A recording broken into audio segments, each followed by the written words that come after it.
Good evening, a very warm welcome to the West Yorkshire Football Show, and we are live as usual on a Monday night with our weekly roundup, our roundtable discussion, looking at all the action across the region and beyond. I'm Chris Bell, and joined as ever by my fellow professionals, Stephen Downs, Lewis Sale, and Gareth Walker. How are we, gents? Are we all all right? Smooth, Chris. Smooth, mate. How are you, Chris? You all right, mate? I am now that this has gone a bit smoother than last time. I am.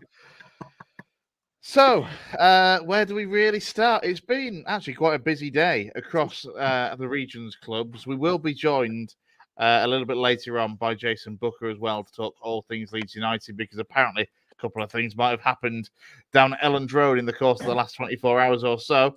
But we'll kick off with you, Steve, and Huddersfield Town and Alfie May. I mean, you were a very, very diplomatic. That wasn't how you were earlier. You have to be diplomatic now, but you weren't earlier. The Alfie May situation. Let's start with your take on it, rather than kind of ripping off a band-aid of a conversation to start with. So go on, your take on the Alfie May situation. Yeah, so basically, we Town had a bid accepted of around about £750,000 on late Thursday evening, sort of Friday morning. We knew we'd been in for him for a month or so. Obviously, our top target. Don't care what anybody comes out and says, he has been our top target. It's been quite clear. And yeah, things have been agreed. It looked like personal terms had gone or were, going okay. And then it got to Friday night, sort of Saturday morning, and there was a few rumours that Birmingham had decided to enter the party. Turns out that they paid or have paid slightly more than Town in transfer fees, which obviously is then equated to a nice better chunk for the agent fees. And apparently Alfie May has agreed terms with Birmingham City now on what seems to be slightly higher wages than what Huddersfield Town were prepared to pay. Nothing's been announced as of yet, unless it has been in the last 5 minutes. But I am disappointed that we have seemingly missed out, on our top target. You know, he played under Duff at Cheltenham, got really on well with him, has a house in Doncaster, wants to move back up north to nearer his family. And it seemed like Town were the perfect, opportunity for him to do that. The Muppet manager at Cheltenham, he doesn't like him, and he's not his cup of tea. So I think he wants to get rid of him as quick as possible, and doesn't really mind who he sells him to. Clearly, obviously, Cheltenham will be looking to be up there in the League One campaign next season. But whether it's selling to a rival promotion club doesn't seem to be bothering the Cheltenham manager. So. Yeah, that's where we kind of are. There's been no confirmation of anything as of yet, but it does seem likely that he's now going to the Midlands instead of the John Smith Stadium in our God's own country of West Yorkshire. In terms of the fan base of the Huddersfield Town fans, because I looked at it earlier and it looked a little bit of a minefield. A lot of, I was going to be honest, quite a bit of over the top reaction, I think, to this. In the circumstances. Yeah, so obviously we have a WhatsApp group, and I put a few frustrations in there. You kind of battered them very back. Diplomatic It's not that big of a deal, but let's just remember the slight overreaction of what you told me to go off with when we signed Sorensen. So but. Don't want to rub that side in because I said I wouldn't do that. But yeah, anyway. It's disappointing. Listen, right? We've obviously made him. But we've obviously made him our top target.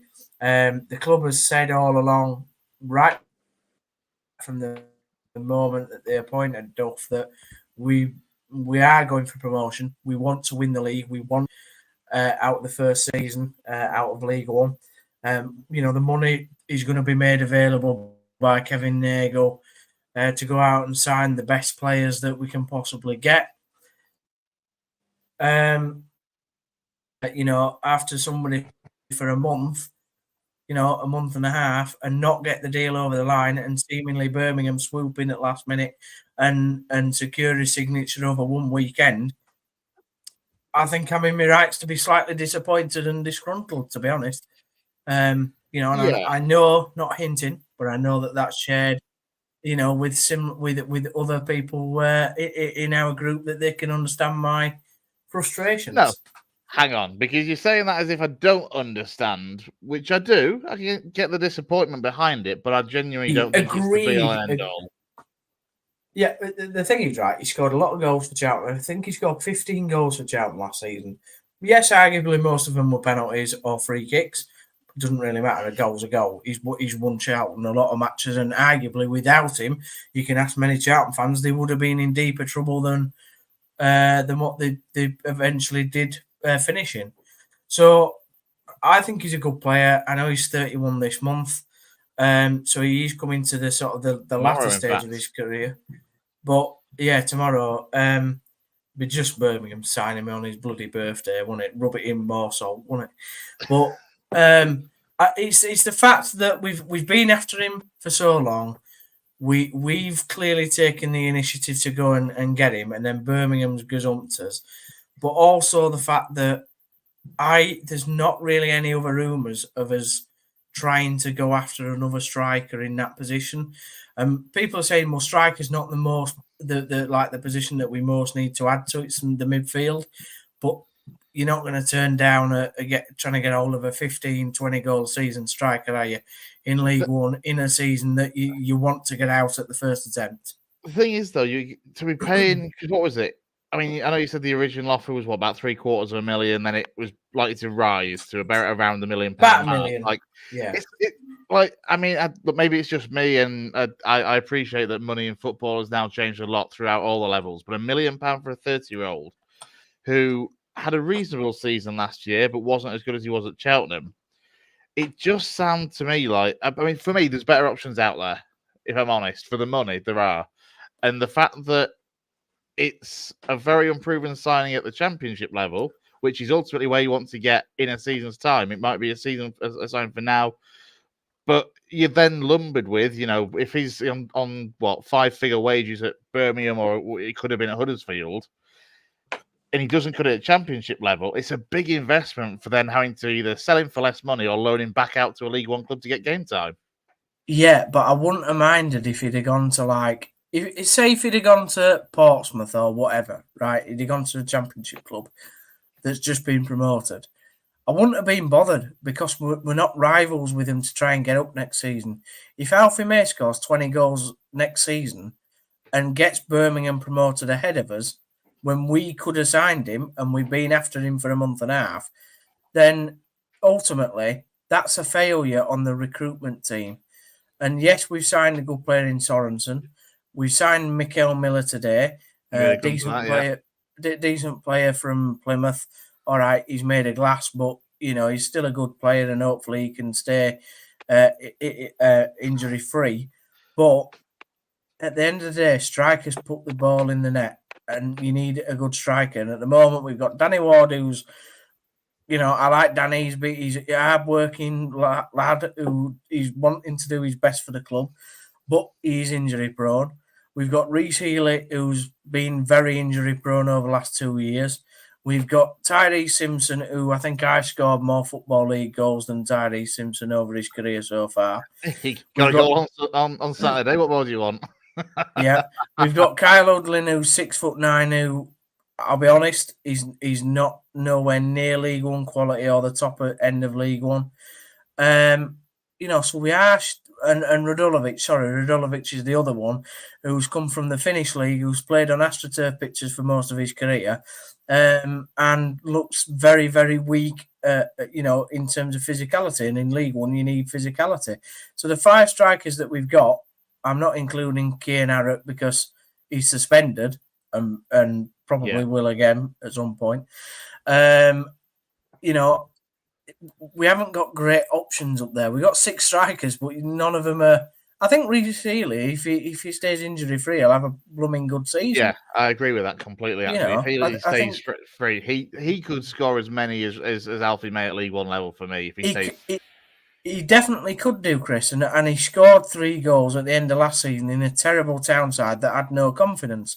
Yeah, but it's whether he can stay injury free. And the thing about Alfie May was, you know, his injury record's pretty good, isn't it? You know, he don't get injured a lot, so it's a tricky one. I understand your position, but it's the fact he's going to Birmingham, and we've dawdled, and now we've missed out on him, and that's such the frustrating thing. Bring in a couple of comments. Do get in touch with your comments on all the topics that we cover over the course of that. Terry930 says he's not really bothered about coming. Can spend money better elsewhere. The way some are going on about Alfie May, you would think it was Haaland. And then a Birmingham fan, John Merrill, thanks for tuning in. He says, from a Birmingham point of view, we have had interest in May for some time, but with the budget we have, they are trying not to get involved in bidding wars. I mean, in this case, it doesn't sound like Town were prepared to get into a bidding war to go back in higher than Birmingham. But from my knowledge, Birmingham. I know he's saying, and I don't know the viewer there, but from my knowledge and what I've been told, Birmingham have only stepped up their interest properly after the price of May was leaked to the newspapers. You know, it was all very undercover for the last month and a half. And then suddenly there's a newspaper article saying that we'd agreed a deal for 750 grand. And lo and behold, Birmingham come in at the weekend and have literally done the deal over 2 days. Devil's advocate, though. I mean, I'm not being funny. Like, it'll have been on the radar for probably like all of the sides that finished in the top half of League One last season, and half the sides that finished in the bottom of the Championship. He'll have been on the radar of those clubs. He's when you score goals, your name's out there. Yeah, of course it is. But I was going to follow that up with the fact, though, that Town have had this interest and it's been as known to Alfie May and his representatives for as long as it is. Isn't that an indication that actually, if he's been faffing around for a month and a half, that I hate to say it, maybe Town was never his choice of destination? Because surely, if he wanted to come, it would have been wrapped up weeks ago, surely. No. So basically, what's happened is Charlton have been faffing around for a month and a half to get all their ducks in a row first. They've gone out and signed 2 strikers, right? And then they've gone, right, well, now let Alfie May go. They agreed a deal with us. It's said on numerous Town forums and pages of people that apparently know Alfie May that his preferred destination was Huddersfield, but Birmingham have come in, offered him apparently a 3-year contract and hired his wages to above what Town could possibly offer. They've got a 20. Whether you believe it or not, I don't really believe it, but I think they have got the biggest budget in the league. Town have got, second biggest budget in the league, and I just feel that they've gazumped us on wages and they've made us do all the hard work, and that's the frustrating element. I missed his comment. What was his comment? I'll bring it back up. So he says that Birmingham were in for him last summer as well, and this time around, as soon as the price was agreed, that was it. Easily a done deal by the sounds of it. Yeah, but you didn't get it done last summer, and and Birmingham have only gone in again after knowing what the price of him was. Yes, but you have to remember that if they were in for him last summer, it would have cost them a lot more because obviously a year contract has gone down, hasn't it? Yeah, I think he only had a year or 2 left. I think he had 2. I think he had 2 years left at Charlton. It was only last summer that he joined Charlton, though, for 350 grand in July of 23. He was only at Charlton for a season. So it would have been negotiations with Cheltenham at the time, and obviously he saw Charlton as the better option at the time. All I'm saying is that from a Town point of view, it's disappointing that we've obviously missed out on our top target, and it's frustrating. And I feel that, we saw last summer when we dawdled about and what happened last summer, it didn't go well, did it? I'm not saying we're going to get relegated from League One, but we're not going to attain our what we want to achieve in promotion.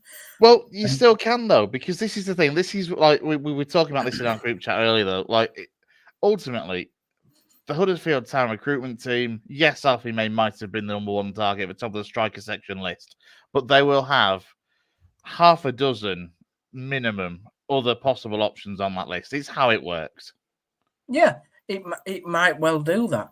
But if we've not even started those conversations with those other targets properly, like we focused in on the Alfie May. Sorry, John's just made a really good point about Birmingham. Last season, they were screwed, weren't they? They didn't have the ownership that they had now. So he said they didn't have £2 last summer, mate, with the old ownership. The budget this summer is around 20 million, also in for a Dutch forward for around 5 million. I mean, don't get me wrong, Birmingham, we know that they're going big with the money this time, on and off the pitch. Yeah. But it's a fair point in terms of why you didn't join Birmingham last summer, because of how skint they were at the time. And I'm not saying he's wrong. What I'm saying is, from a town, I'm not really bothered from a Birmingham point of view. You know, they're clearly going to go out and spend absolutely ridiculous money in this League One season to get promoted. And fair play to their ownership, because that's what they're able to do. You can spend 70% of your budget and not really be done by FFP. That's how it works differently in League One, right? They might come into trouble when they get promoted and they go up into the Championship, and then you've got to think, well, you're going to lose, if you lose 3 years on the trot more than 39 million, that's when you start getting into bother, isn't it? But until then, you know, that they're going to go big with the money. Town have said that they're going to try and spend money, you know, and they're going to, they want to compete for the best of the best, and we want to get promoted. That was made clear when Duff was signed, and I sat in the press conference and looked Mark Cartwright in the eyes and said, right, are we going to go after these players? Are we going to sign, you know, players that are not injury prone, etc.? And it was made quite clear to all the local press that that's what we were going to do. So we've only signed 2 players at the moment, and most clubs have signed 3 or 4. We need to step up the recruitment. We need to, you know, go in, and if we're going to go buy a player and we really want that player, you get the deal done for the player and you get him to the club, because the other thing that Martin Cartwright said is we want to get all our business done early. Well, you've had Duff in the building for 2 months now and we've only made 2 signings. You know, the season starts in a month, so we're going to have to get on with it if we wanted to do our business early. They go to Austria in 2 weeks. Plenty of time in this summer window. And to be fair, Terry 930, he's got a solution for you, mate. Apparently, Steve Mooney's available on a free transfer. He's just been released by his previous club. I'd have Steve Mooney back just for the fact that he drove a fire engine round the centre of Huddersfield, popping an arm and singing songs. Steve Mooney was Steve Mooney he's will a bit always of a hero, isn't he? He's one of them, right? He's a bit like Alan Lee. So Alan Lee was like not the best player. Steve Mooney wasn't the best player, but what he did bring was quite a lot of heart, definitely a lot of fun.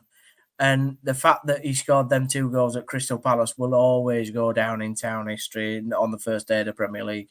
So I don't know how old he is. I think he's 33 now. I was going to say he must be like early to mid-30s now, yeah. Yeah, so he's getting on a bit. But listen, I'd take it if he wants to come back.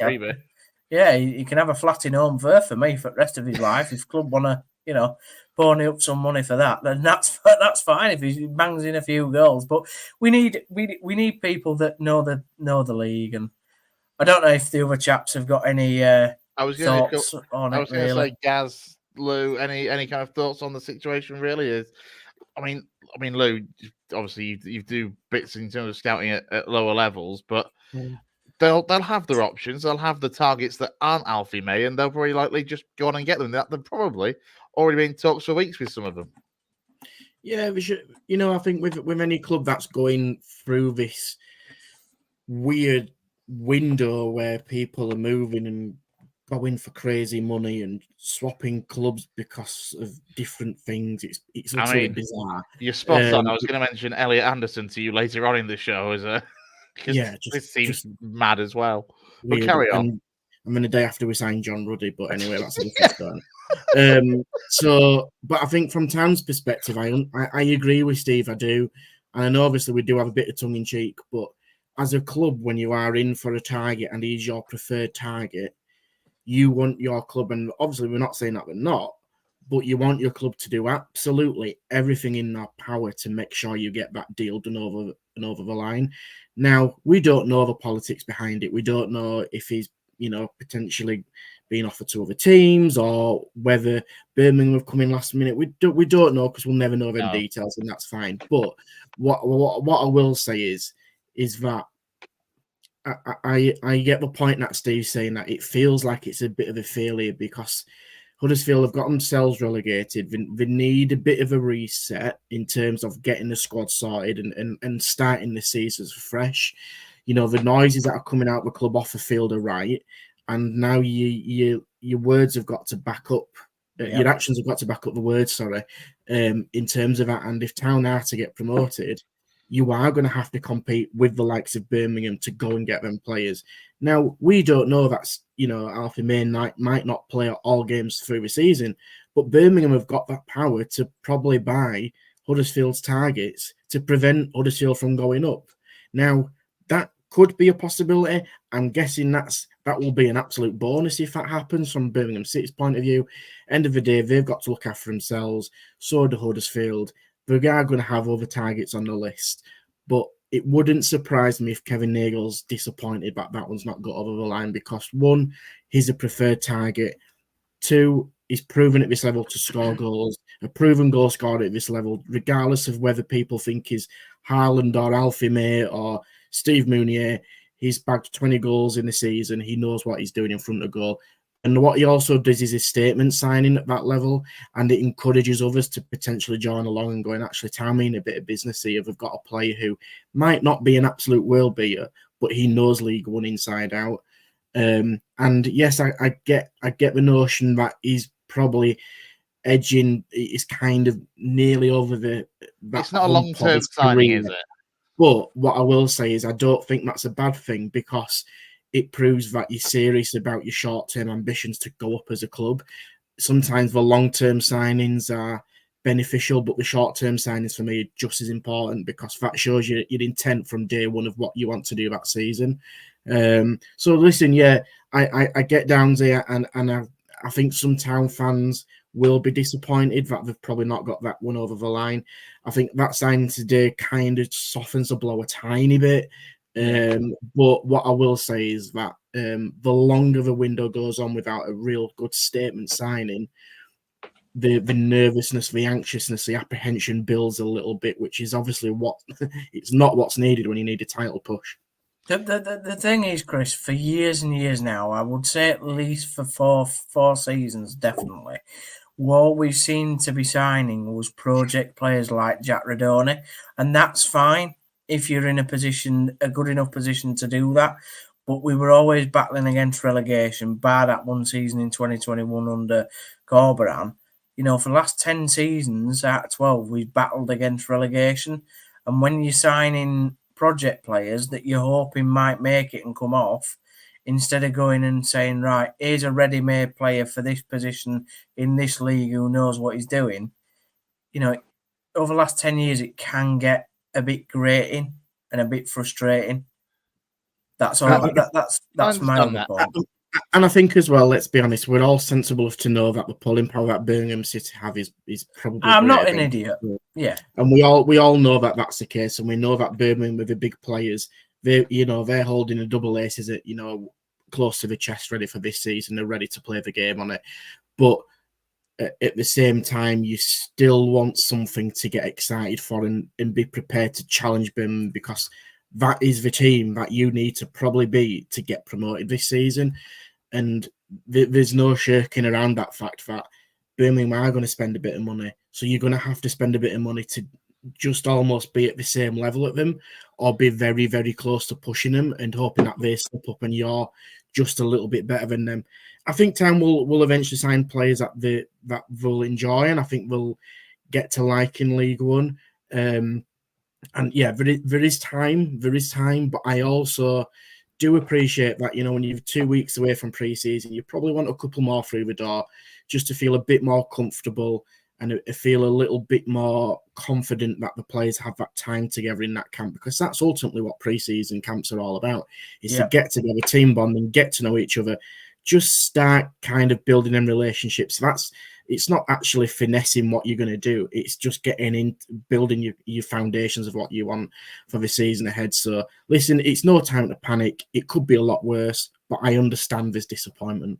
Going to just take this opportunity just to bring in our Leeds United man as well, Jayson Boocker, who joins us. Thanks for coming in, mate. I mean, you come in just at the time we were discussing the signings for Huddersfield. Come back in 1 second. Actually, one thing I did forget to do earlier was just to put this up along the bottom of the screen, which is a bit of a guide for the week ahead in terms of the local non-league clubs. We try and do a lot to support the local non-league clubs here on the West Yorkshire Football Show. So across the bottom of the screen for the rest of the show will be this week's fixtures across our local West Yorkshire area.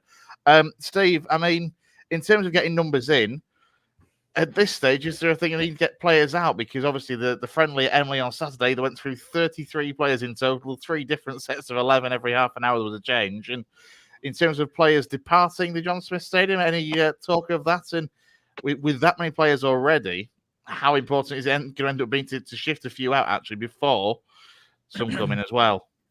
Yeah, I mean, as getting some. Yeah, the third team that you saw at the stadium and I managed to catch on stream was basically our under-21 side with Tyree Simpson tagged in. So a lot of them players have been actually a few of them players were on the bench last season because that's how deprived we were due to injuries. Connor Falls and Stone and people like that. They actually made the bench even if they didn't come on. There is a sense that probably I think there's I don't know what the word is, but sort of a realization that we'll probably sign 2 more players and then probably some will have to go out. I'm slightly surprised Silver Thomas hasn't gone. I'm slightly surprised Hellick hasn't gone, and I'm slightly surprised that Nichols hasn't gone. Now, the only thing that I would say on the back of that is we're a team that got relegated. So how many people are in for players that have got relegated and potentially have very bad stats from last season? Hellick scored 10 goals, but if you look at his defensive stats, they were pretty bad last season. I know, Jay's not the biggest fan of Hellick. I think, he made some good points, to be fair to Jay, last season about him. I tried to stick up for him because I tried to stay positive, but there we go. It ended in relegation. I feel that some will go out. Some will go out on loan. Obviously, I've said about the ones that I don't think are good enough. I would try and offload them. But then again, they're not going to be on big wages, Chris. The ones that I've said, your Hudlins and your Simpsons, they've come from Solihull Moors and Was it Ipswich for Simpson? Yeah, but he was very low on the list. He was virtually out of their academy, to be fair, when he joined us. So they're not going to be on massive wages. But yeah, you probably see some go out. I think obviously we've got a few off the retained list, and people like Conor Mahoney's gone, and people will say about Jordan Rhodes, why haven't we kept Rhodes? The reason we haven't kept Rhodes is because he was as far as I'm aware, our biggest earner, and he was injury prone for last season for Blackpool, even though he got a boatload of goals for him when he first went there. And I think we felt that you can't keep Danny Ward and Jordan Rhodes at the club. So it needed a refresh, and Jordan was the one that, was easier to sort of say, well, if you want to go, you can go. I think Danny's a bit more his difficult. Contract was up, wasn't it? And Ward... Yeah, his contract's up. Danny's he's 1 more year. But I think also it's easier to say, I think Jordan's more maybe amenable to go. He'll say, right, well, I'll just go to somewhere else. So, yeah, there's probably, the answer to your question, there probably is some to go out, but I want to see some in first before we start saying, well, we've got to get some out, if I'm honest. I'm not saying I want 10 signings like Rotherham. I just want a bit of quality. And we've seen that in one of them, definitely with Sorensen. Let's get 2 or 3 more in, and then we can start to have a look, can't we? Yeah, Mikael Miller, obviously the kind of winger / forward who was at Plymouth Argyle for, was it last 2 seasons, the previous been at Rotherham before that as well. On his day when fit, he looks like he was a real tricky little option, but obviously he's had his injury problems by all accounts over the last 2 or 3 years. But on a freebie, looks a reasonable signing. Yeah. If he stays fit, he's a left wing back, which I think we were going to cover. I think Spencer now, the young lad that's coming back, and I think they're going to try and turn him into a centre back. So left wing back was the position that we needed to sign. You're not going to turn down a free signing, are you? So, and he's played Championship football.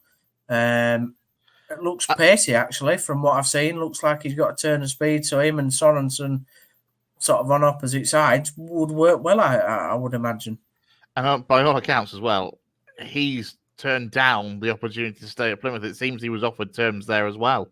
Yeah. Well, I don't think he was going to play that much under Wayne Rooney, and fair play to him. And that's what I like sometimes about footballers, when they've gone, right, well, I could stay at Plymouth on more money, but actually, I want to go out and play football because I know I'm not going to get the opportunity here. And to be honest, that I respect that more than anything else. He's coming to Huddersfield to prove a point to somebody, whether it's Rooney or anybody at Plymouth, and he clearly, obviously wants to come and do well. And for me, that's fine. I want people like that on the pitch. You might not be the best player, but if you put a bloody good shift in and you want to be here, fantastic. Yeah, it's a solid start. It's a solid start of credentials. We'll see how things progress then with Huddersfield Town. Obviously, over the coming weeks, there is still quite a bit of time left in the transfer window. Going to turn our attention to Bradford City, Gaz, because we've heard of Huddersfield Town missing out on a striker. There was the massive rumours of Charlie Wyke and all the talk amongst the fan base at Bradford. But by all accounts, the club, and obviously as Simon Parker has said in the Telegraph and Argus, for weeks, allegedly no interest at all there. But it's all done and dusted now. It can be put to bed, whatever, because he's joined Carlisle United.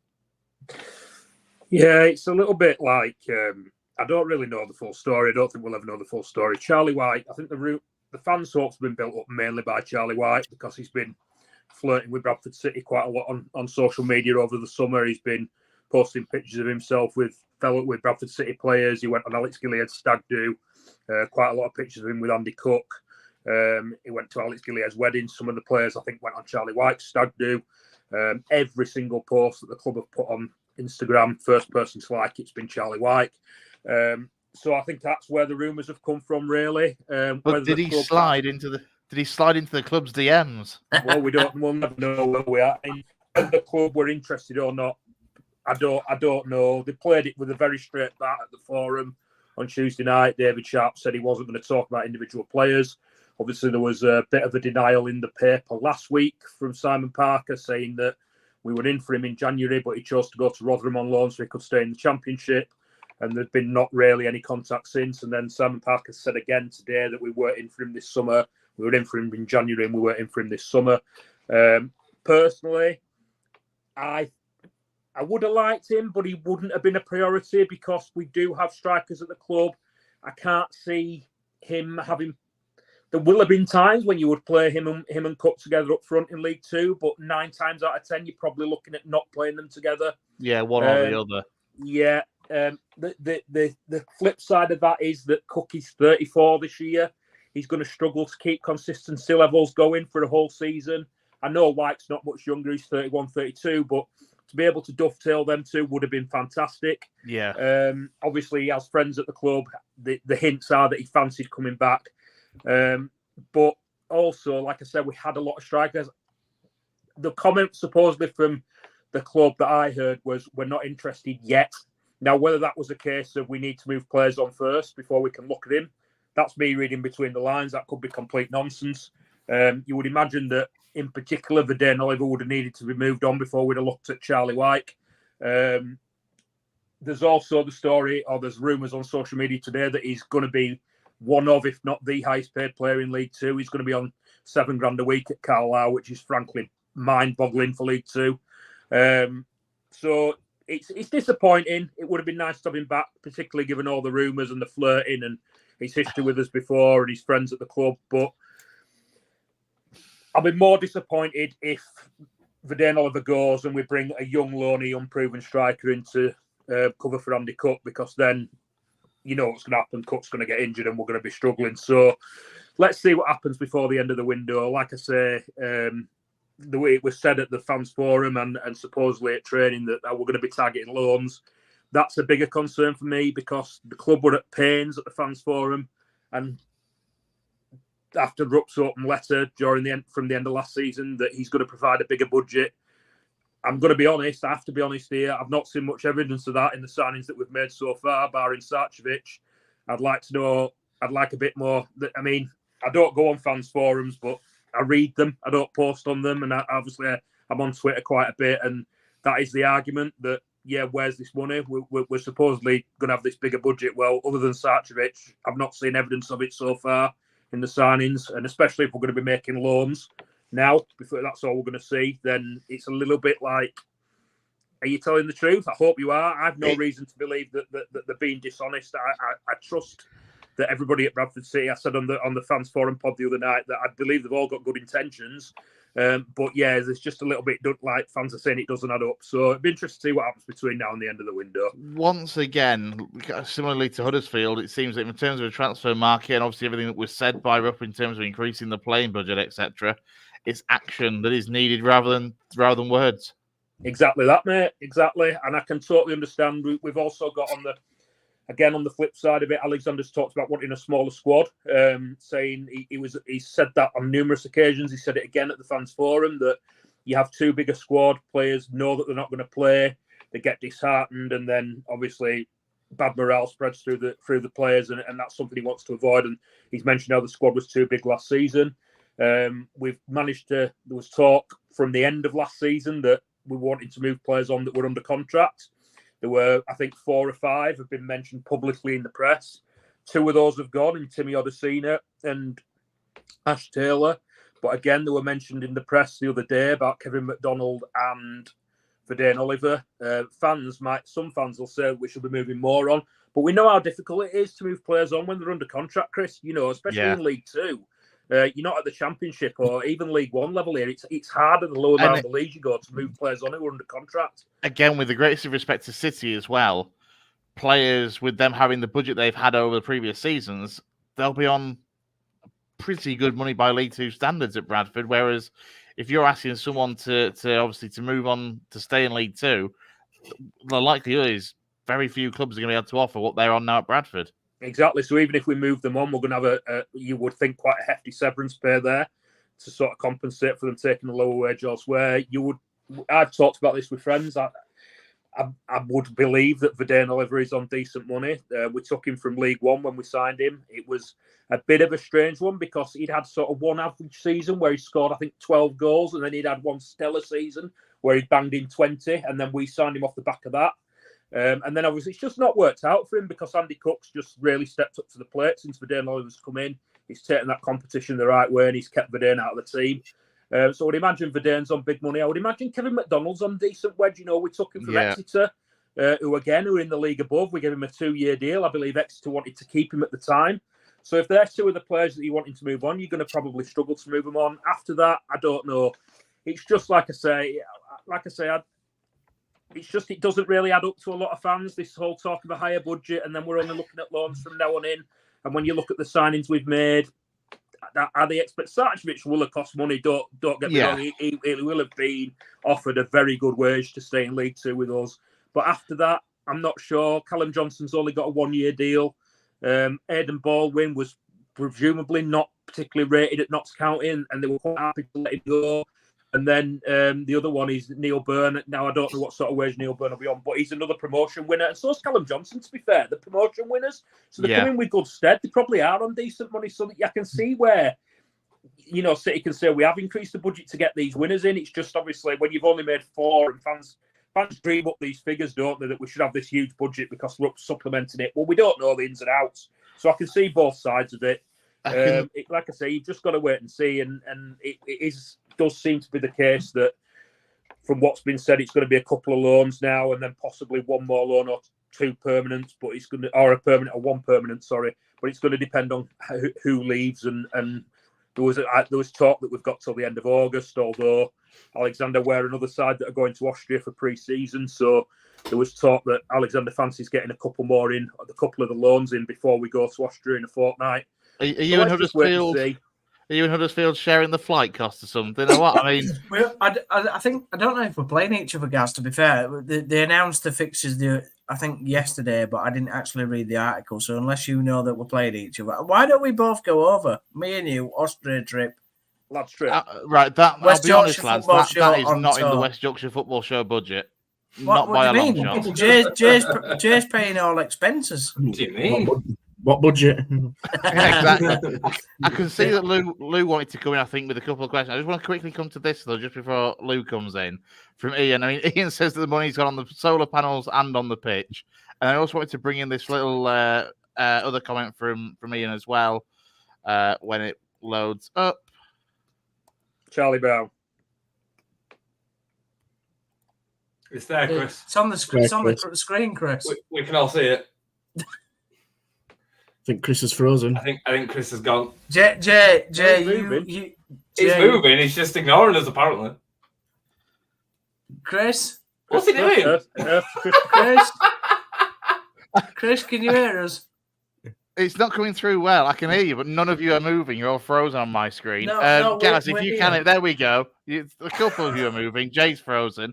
Gaz, there we go. That's the rumour that might have come up half a dozen times. I have to watch that back. Charlie Brown from Morecambe. Right. Can I just say, first point? We've already I don't talked think we about him, outlet- so don't think we outlet- Give There you go, over. What did you say, Lou? I was just joking with Chris saying he's missed it. We've already chatted about him. Let's move on. Play the No, intro again, Chris. First point, Downs here. I don't think we're playing Huddersfield, as far as I know. We've got one friendly against an Austria team. That's all I've seen confirmed from our point of view. I mean, that was a while ago, so it could have changed. Second point, Ian's point about the solar panels and the pitch is probably not far off. We'll have paid for that, those two things. We'll have paid for David Sharp's wage, which won't have come cheap. And then also, obviously, there was the story last week that Rupp's looking into buying Valley Parade back. So that's another, is some of the money going towards that? We don't know. Charlie Brown's a funny one. I was looking at his career. Didn't do particularly much for Cheltenham before he went to Morecambe, but then signed for more. Yeah, there's been a few Snoopy jokes on social media today. Then he's gone to Morecambe and done reasonably well at Morecambe, but he signed a new contract with them in March. So it's a funny one, unless he's done that to protect his value, and obviously they're in financial trouble at Morecambe. He wouldn't be wow signing by any stretch. I know very little about him, but his career prior to Morecambe doesn't look great when you research it. But he's a bit of a step down from the hopes of Charlie Wyke. So I don't know. Like I say, I don't know much about him. I'd have to research him and find out more before I could pass comment on him, really. Yeah, from my thinking, he's not particularly old, but as you say, he's had a bit of a journeyman career for a lad of his age. And I'd say a decent season at Morecambe, but the dire straits at Morecambe really at the moment as a football club, you can see why their players are being linked. I mean, Lincoln have picked one up today as well. He was at Morecambe last season. So, Lou, I think you were going to come in with a couple of comments for Gaz, weren't you? Yeah, and I think the reason why I'm saying it, because I think it's important for people to kind of realise and almost take the emotion out of squad cutting size. And like Gaz said, it's really difficult to get rid of players that clubs don't want. And I think even more so from League Two, because in previous seasons, that National League has had a Salford, it's had a Stockport, it's had a Notts County, it's had a Chesterfield who've been prepared to spend a bit of money to get promoted. Now, with respect to those teams, they're not looking at the cast-offs of other League Two teams now. They're looking for the top end of League Two and League One to bolster their team to go promotion from League Two or League One. So previous examples that we've seen from other clubs have maybe dropped down a level because other teams have been able to, one, afford them and give them almost not far off a guarantee that they're going to go up and win some silverware and be part of something.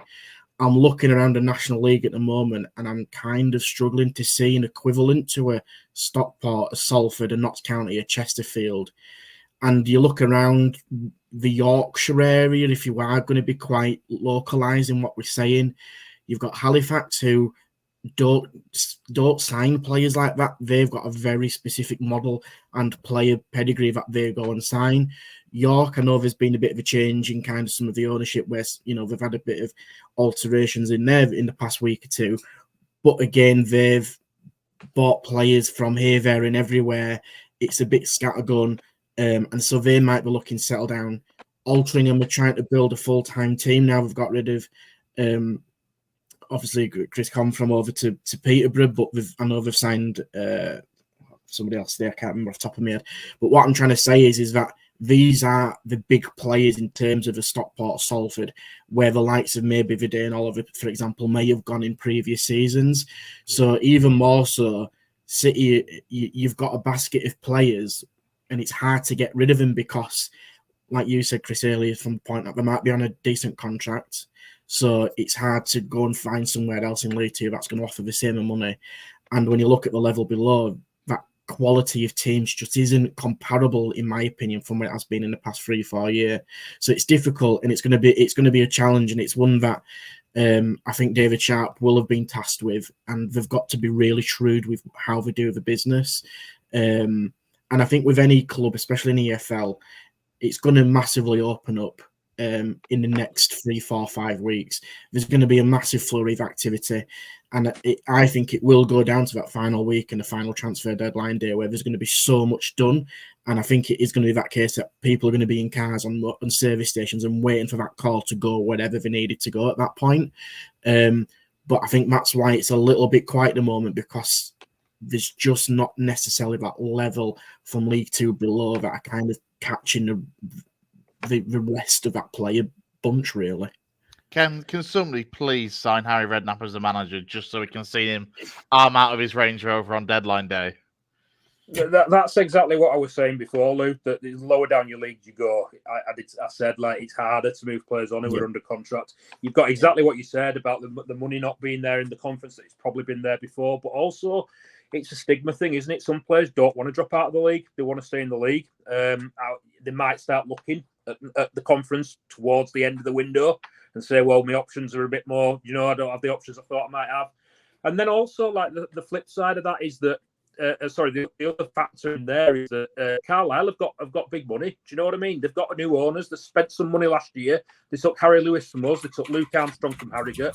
They have the money to go out and pay Charlie Wyke this rumoured £6-7 a week, which we're blatantly not going to do, especially not when we've got strikers to move on first. I just think that it's a case of waiting and see. I think there'll be 2 or 3 more come in, like they said. They've already said there'll be 2 or 3 more come in. Two or all 3 of them could be loans, and then 1 or 2 to go out, and it remains to be seen whether they'll be loans or permanent. We've been linked with, I've seen today, we need a left wing back. We've only got Lewis Richards at the moment. Left wing back has to be a priority. We've been linked with a few on loan. We've been linked with a lad from Sunderland on loan. Been linked with a lad from Leeds on loan, I think, at one point, Evan Ferguson. We've been linked with a lad from Brentford today, over the weekend, a lad who they signed from Ireland 18 months or so back. It's apparently being offered out to League Two clubs, and obviously we had success, or relative success, with Dan Oyegoki from Brentford last year, so that could be a loan. We're constantly being linked with bringing Tyreek Wright back, who was great in his first spell with us as a winger, got deployed as a left wing back last season and was improving, but isn't an out and out left wing back, so I think that could split fans' opinion if he was to sign, but he's a good player. So there's options out there that we are being linked with. It's just a case of waiting and seeing who goes, who comes in, and whether we can bring permanents in or loans. It's just that, like I said, fans are just a bit... Obviously, there's a distrust erupt from what's gone on before, and when they don't see this talk of increased budgets matching up with signings, they get a bit worried. But like I say, I can see both sides. I can see where the money could have gone already elsewhere, and why it might not. We've given a new contract to Brad Halliday. We've tried to negotiate a new contract with Bobby Poynton. We've tried to negotiate a new contract with Jamie Walker. So, there's money going out there as well. So that could be easily where this increased budget's gone. Well, sorry, Steve. I was going to kind of close on that, and I know obviously you've got a point, but your recruitment's been fine.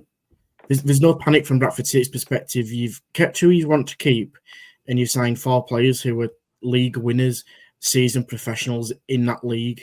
So there's nothing wrong with City's recruitment at the moment. It's that it's just, once you have a bit of a gap, it's from the outside looking in, when you have a bit of a gap of 2 or 3 weeks before until you announce another signing, people get a little bit twitchy, and it's actually just take yourself out of it a little bit moment and realise who you've actually got ready for next season already. The squad that you've got and the squad that Alexander worked with to get you 1 point away from the playoffs, despite the season you had, it's not bad at the moment. It isn't bad at all. I think the average fan, Lou, often underestimates how important re-signing players is. Massive. Because it's not a shiny new toy. A new contract going out to potentially keep a player from even got Brad Halliday especially could have probably found a move to League One. Definitely. But they've managed to re-sign him again. But that's as good as a big signing. But fans don't look at it like that. They just want to moan because there's, like I say, no shiny new toy through the door. Yeah. The defence does need work. Like I said, left wing back. I'm still unsure about the central defenders. I'd like to see a bit more brought in there. Left wing back, like I said, you're right. The only player we've lost who we wanted to keep was Matty Platt, and I am disappointed that he's gone. It'll be interesting to see if we bring anyone else. And we've brought Aidan Baldwin in. We've brought Neil Byrne in. Will we bring another one in? Possibly. The other thing that's wound fans up a little bit, and you guys will probably see this with your club as well. It's that talk about injured players coming back as being like new signings. Oh, that mate, winds fans up, and I know what he's saying when he's saying it. He's talked to the press today about Alex Patterson and Jake Young being like new signings because he didn't get to play them last year. That just winds supporters up because we're going to have injuries again. There's going to be other players. We had that for 3 years with Adam Forshaw. It were ridiculous. we let go. And it's good to have them available again, and they are top players for League Two. But we're going to get other injuries, so it's not like having two extra numbers. You're always going to get injuries. So fans get wound up by comments like that, and it doesn't help. We let go of Josh Ruffles last season off our retained list, and I can't remember the other one. Might have been Danny Ward actually. We let go of two players last season. Josh Ruffles was definitely one of them, and Warnock re-signed them and came out and said it's like having a brand new player. Is this?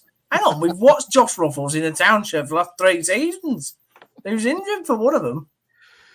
Were you trying to get a comment in before, Steve? Sorry. I just wanted to make, I think Lou is correct about it going to the wire. I think it's more difficult for League Two clubs and League One clubs in a sense, but definitely League Two clubs, because when you're in a Euros or World Cup season, obviously everything gets delayed, doesn't it? Because the players come back.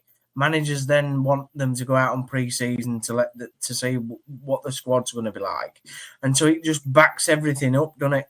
And it is. I bet it is a statistic that more signings in a Euro or World Cup year get done later in the window, just because of that fact. I think the landscape in the transfer window right now is like off the scale bizarre.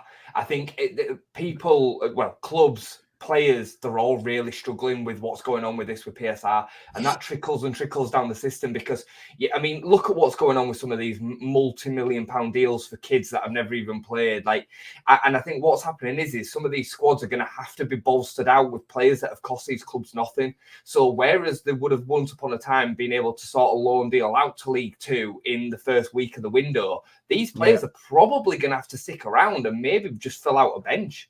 Yeah. No, that is true with that as well. But I think it doesn't help the planning for a Bradford City for their season when they've come out and said, that the three other signings are likely to be loans. Well, you're going to have to wait longer for a loan than what you are if you go out and buy a player, just because of where the loan's probably going to come from. Just a quick one on Town, Steve. I was going to ask you before. This lad you've signed today is a left wing back. What's happened to that Headley that you had out on loan at Harrogate? What's happened to him? He was a left wing back, wasn't he? No, Headley played last season, so I think it wasn't Headley that were at Harrogate. It was was it? I know what you mean. It wasn't Headley. Jerome. I can't remember his first name. Jaheim Headley. No, he played Headley. It wasn't. But he played last season for us quite a number of games. Yeah, it was the year before, Steve. The year before. The year before. The year before he was. Yeah. Now. Yeah. He's one of the players that again he's sort of probably on the periphery of, depending on how this new lad gets on. Headley would be the backup option on that left-hand side. So, it potentially could be loaned out to someone like Bradford. It just depends if Duff's system works on a 3-5-2, so he will want two players definitely at left back. The only other thing that I'd say with that, Gaz, is that Spencer can play left wing back. So Headley might get a loan move. If I were Bradford, I'd be inquiring. Definitely. He was I'd be looking at that Ben Harrogate, Jackson instead. He was absolutely fantastic for Harrogate, and there were a lot of City fans when he went back to town. Was hoping that we'd get him on loan, I think, last summer, but obviously you used him last season. Yeah, so I would be someone that I'd be asking about 100% if he's not going to be starting at Town.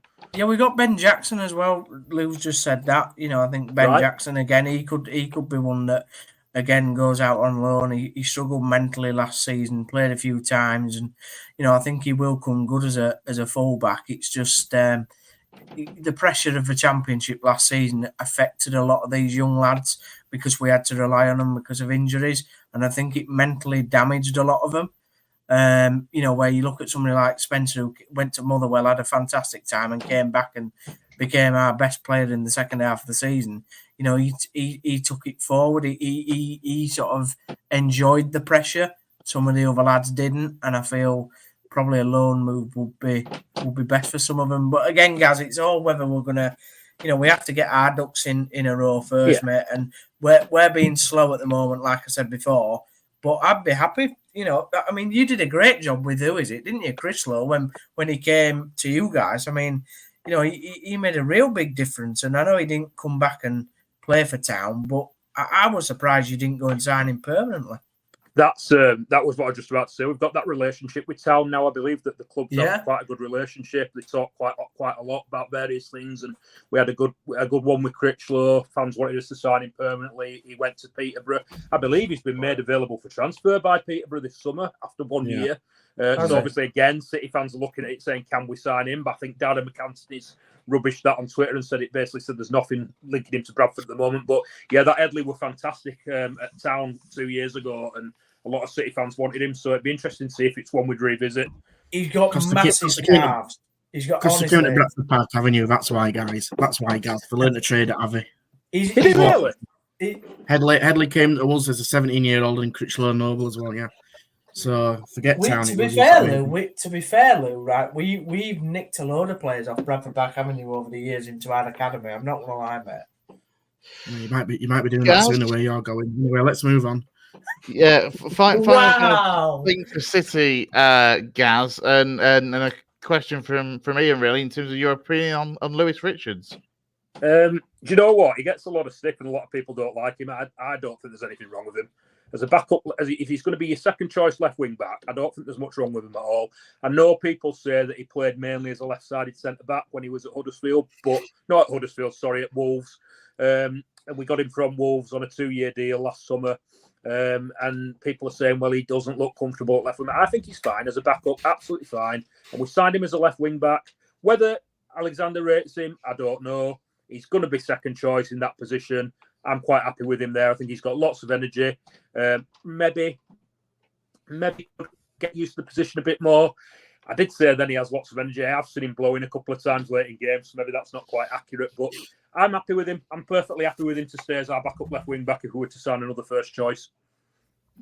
Fair enough. And that, I think, ends Bradford City quite nicely. I'm very conscious that we've been on for an hour and we've got through 2 clubs. And I feel like this next bit might take some chatting about. Jay, Leeds United, nothing major in the last 24 hours, eh, Sunshine? You know what, mate? It's just another week in the world of Leeds United, isn't it? And I mean, I shouldn't indulge myself in social media as much as I do because... you love it and you know it. Well, you know what? It's just like a sickness. I can't help myself but just like continue to engage with some people. It's unbelievable the way that some people have gone over the last couple of days. I saw something earlier on when I was just browsing that I thought it were a bit of a derogatory comment. It's not a comment that I would really have usually kind of associated myself with, but the overall point of it was nobody cared less when Leeds United sold Andy Gray. Nobody cared less about the Gray dynasty when Andy Gray left Leeds in the mid-90s. And I just thought, you know what? This guy's absolutely spot on. And the reason that nobody cared was because Andy Gray wasn't that good. And the reason that people really, really care about the Gray dynasty when Archie's concerned is because Archie's very, very good and he's got a massive, massive potential. And I just thought, you know what, he's absolutely spot on. And don't get me wrong, social media weren't around then, and maybe people would have made a fuss about it and whatnot. But I thought it were a great point. And yeah, obviously the news has flown around over the last couple of days about Archie. I think what really riled people up was the club he was potentially going to be going to. I think that's what really set people off, really. The fact that Brentford were able to come in and spend X amount of money. The facts are is they weren't, because they couldn't structure the deal in a way that activated the release clause. Because it's turned out since then, even though the 49ers were the worst thing since sliced bread 2 days ago, it's now turns out that in January, and when the new contract was negotiated, Archie Gray and his agent, Andy Gray, had put in a release clause of 40 million quid. Now, don't get me wrong, some of that can put the club in a position as well where they can say, look, you agreed to a £4 million release clause. That's the fee that we're going to want. We're not going to accept it. So it does put the club in a negotiating strong point with the player as well. Yeah. The fact that the player and his representatives wanted to put a release clause in the contract if we didn't go up shows to me that there were aspirations beyond playing another season in the Championship. So with all that in mind, I'm of the opinion that we've done absolutely unbelievably out of this deal. I think, £40 million for a player that's played 52 times last season, sure, but 45 of them at right back filling in. We've not really got to see him play much in his position outside of a couple of appearances in there, which, outside of the Chelsea performance, which was absolutely fantastic, I've got to say. Yeah. Every other performance in the midfield was okay. It wasn't set your world alight performances. I think he will go on to have a fantastic career. His potential is unbelievable. He's likely going to be in the England squad within 2 or 3 seasons, I would say. I'd say that's fairly realistic. But right now, given the position that we're in, given the PSR demands that the club's got on them, 40 million quid to Spurs, I think is a fantastic deal for the club. So can I just make a point? Let's have one at a time. Go on then. Go on then, Downsy.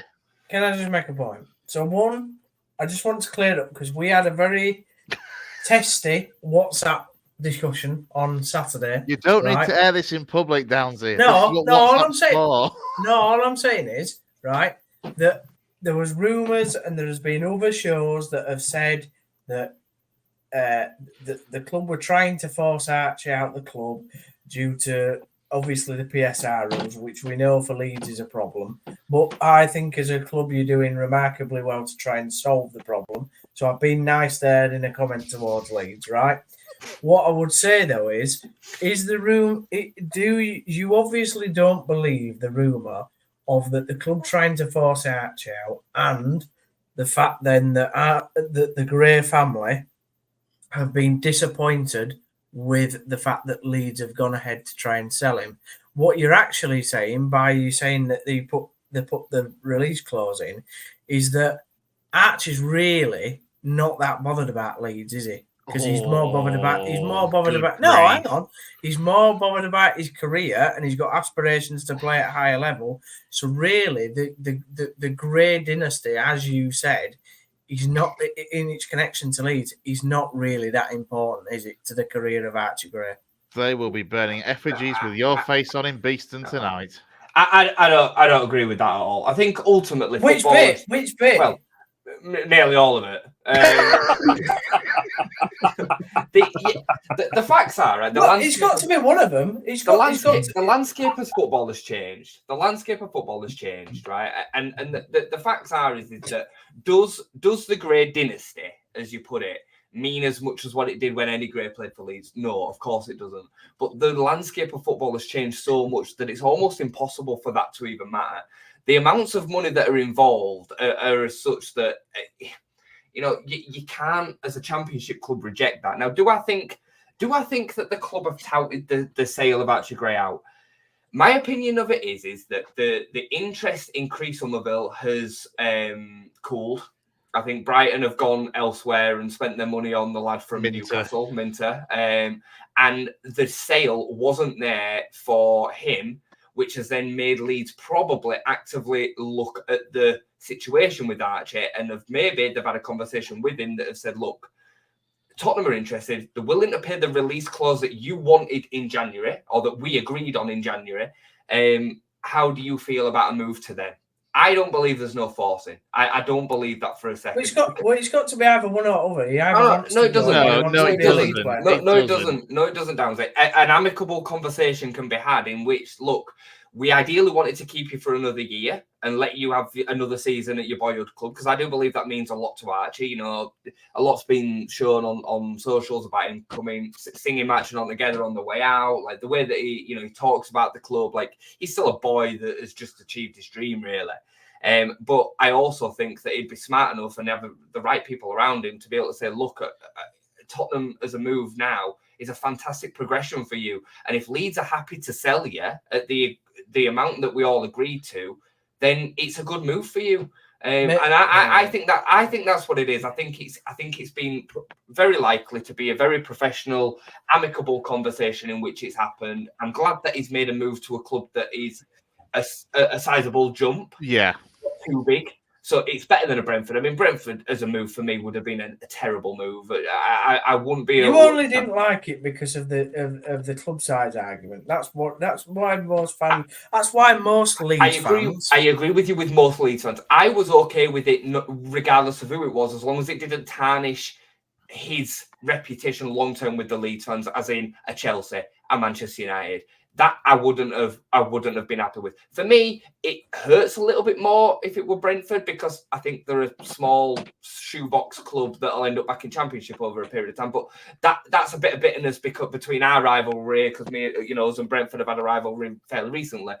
But the move to Spurs, at the end of the day, for me, is a move that makes sense to him. I think he'll play. I think that's important. I think he'll get game time.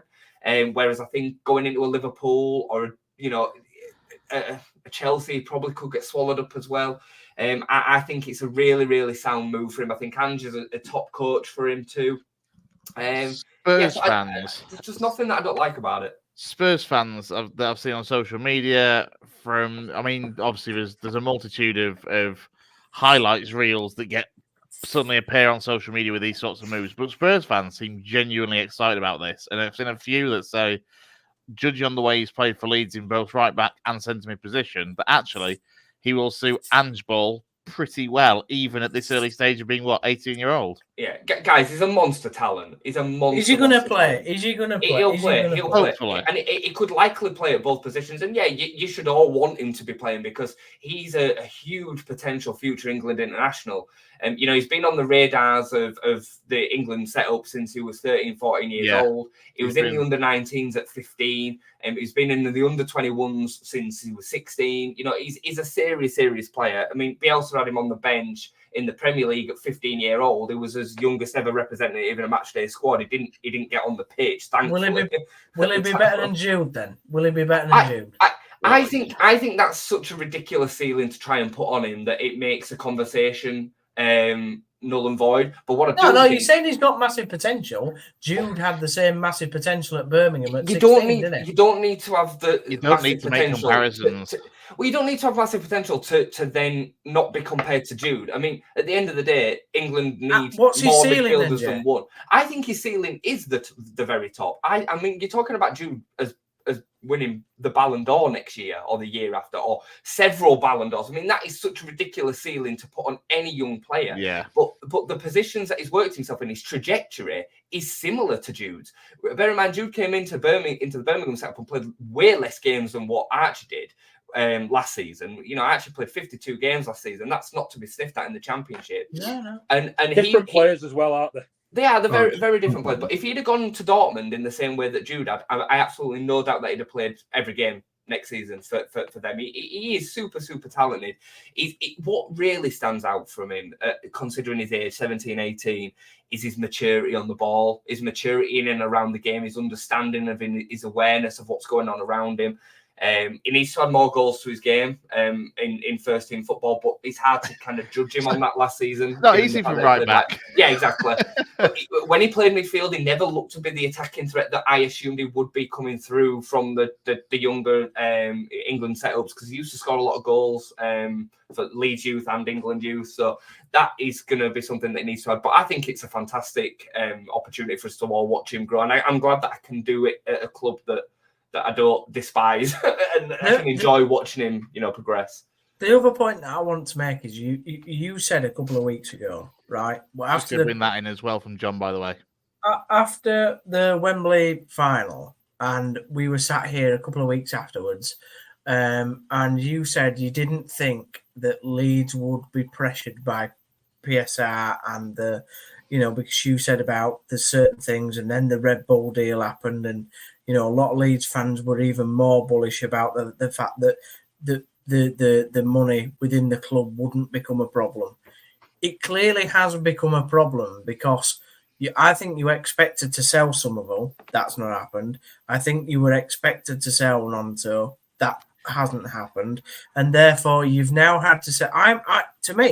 I would be more, if I were a Leeds fan, if I were in your position, I would be more gutted at the fact that we've sold one of the best talents that we've produced in a long time than really trying to get rid of Somerville and Nonto and whoever else we could off the list. Just for you coming on that, Jay, I mean, I don't really think it makes much of a difference in this case, because I don't see a loser in the whole situation, if I'm honest. Like, Spurs are certainly not the loser. Leeds aren't the losers financially. Archie Gray's not the loser. And if Leeds are able to then keep Somerville and Nonto off the back of the seasons they had last year, that's a perfectly fine position to be in. I don't see any issues. I know what Downs is getting at, and I think that's the angle that a lot of upset Leeds fans are also taking. The way that I'm seeing it is that he's the most sellable asset that we had before trying to sell Somerville or after trying to sell Somerville. Gray's still the most attractive kind of proposition. Pretty much every club in the world will want him, really, or wanting to have a look at him. So the way that I see it is it depends on the scope that this now allows us to work with. Because 40 million was probably more than we were expecting to get for Somerville. If we're now in a position where we are able to be even stronger in the market and dominate in this league even more so, I mean, we need to get on at this. We've on the back of this deal been able to sign Joe Rodon for 10 million quid. Yes. Right? Now Joe Rodon has turned down Ipswich, Leicester and Southampton, and higher contracts, apparently, from what we're reading that's been released by Graham Smith tonight. That's a serious move, and that he's not doing that on the back of Leeds not having ambition to go out and spend and fully strengthen this squad this summer. He's been prepared to step down a division on the back of a great season last season. So straight away, were we able to make that deal happen if Somerville moved? I'm not so sure that we would be. £10 million a lot to spend on the centre back. I don't think it's ever been done in the Championship. Quick question, Jay, on this. Because I looked at this and thought, hang on, how does this work? If it's 40 million for Archie Gray, and then you're giving £10 million back to Spurs for Joe Rodon, why wasn't the deal just 30 million plus Joe Rodon in the first place? It's very much for PSR. It's some mathematical jiggery pokery going on there, yeah. Because 10 million, I'm guessing Rodon's probably going to sign a 5-year contract, maybe 4, but let's just say it's 5. That 10 million gets broken down over 5 years. It's next to nothing as far as PSR is concerned. And 40 million on our books going the other way will clear out all of our issues. For a homegrown talent that costs us nothing. So it's pure profit. Yeah, that's where it goes into the profit. Oh, I hate those words at the moment. I know, it's gross. Look, but them's the rules, aren't they? Yeah, them's the rules. For Leeds, it makes perfect sense. For Leeds, they've got the better end of this deal, I think. Our club has absolutely no problems when it comes to financial issues. I mean, we are, without a doubt, probably the most financially secure club in the whole of the league. The problem is that the mismanagement of the running of the club before the 49ers took over have put us in such a position with PSR now, because it's a rolling 3 years, that we're in trouble. And Brownie made a fantastic point on the pod the other day when we were talking about Archie. If we don't go up in 12 months' time, what then? If we just say no, nobody's going out, we're just going to sit. We're going to take a points deduction. What happens if in 12 months' time we don't sort it out? Because the monetary issues are going to be massive. So I think the club have gone exactly the right way about it. There's so much scaremongering going on by other content creators, journalists. Big problem that a lot of people are having in the space at the moment is that the journalists are getting information wrong. The 49ers are so tight. No. The 49ers are so tight with their information that journalists are guessing, or they're getting a little bit of a weak link and they're reporting it as facts and it's not. And that's setting fans off down the wrong path. We've very clearly seen over what's come of this deal that the 49ers, I think, have been proven to have the best interests of the club at heart. I really do. Can I just bring in and just say, go on, Gaz. Sorry, I just wanted to say that obviously from a Liverpool perspective, I'd have loved him, but I think you made a good point that he's probably going to get more games at Spurs than he'd get at Liverpool. The other thing, from a Leeds perspective, looking at it, you've got 40 million. You say you spent 10 on Rodon, but obviously that's spread over 4 or 5 years. Archie Gray, you've also said, played most of his games at right back last season. It's very easy, or easier, to replace him at right back than it is to replace him in central midfield. A championship right back is going to cost less than a promotion standard championship central midfielder. Yeah, no, you're spot on. I mean, the likelihood is that we'll probably end up signing Connor Roberts. I think that'll end up happening, and that'll be it'll be the south side of £1 million, I would guess, if that. So you're absolutely. So that'd be a tidy addition as well. It would. And we've got Sam Byram who's signed back on a free transfer. He's extended his contract. He's a backup for that position. We've got other players that can fill in them areas. I do think we need to strengthen in centre midfield. Shock horror, this is going to leave you with a left-back problem of just having Firpo. But that's a whole other conversation. Yeah, it just makes sense to me for Leeds. I just think I think long-term, you're disappointed and you're gutted because of who he is and what you've lost. But short-term, looking at next season, I think it makes sense. People have made the incorrect comparisons with the Calvin Phillips rejected offer to Villa. And when Bielsa missed out on promotion the first season, Villa came in with 30 million quid. We rejected it. Calvin signed a new contract, and then he stepped up to the Premier League with us the season after. I think a lot of people thought that's what the pathway was going to be with Archie, but the timing's different.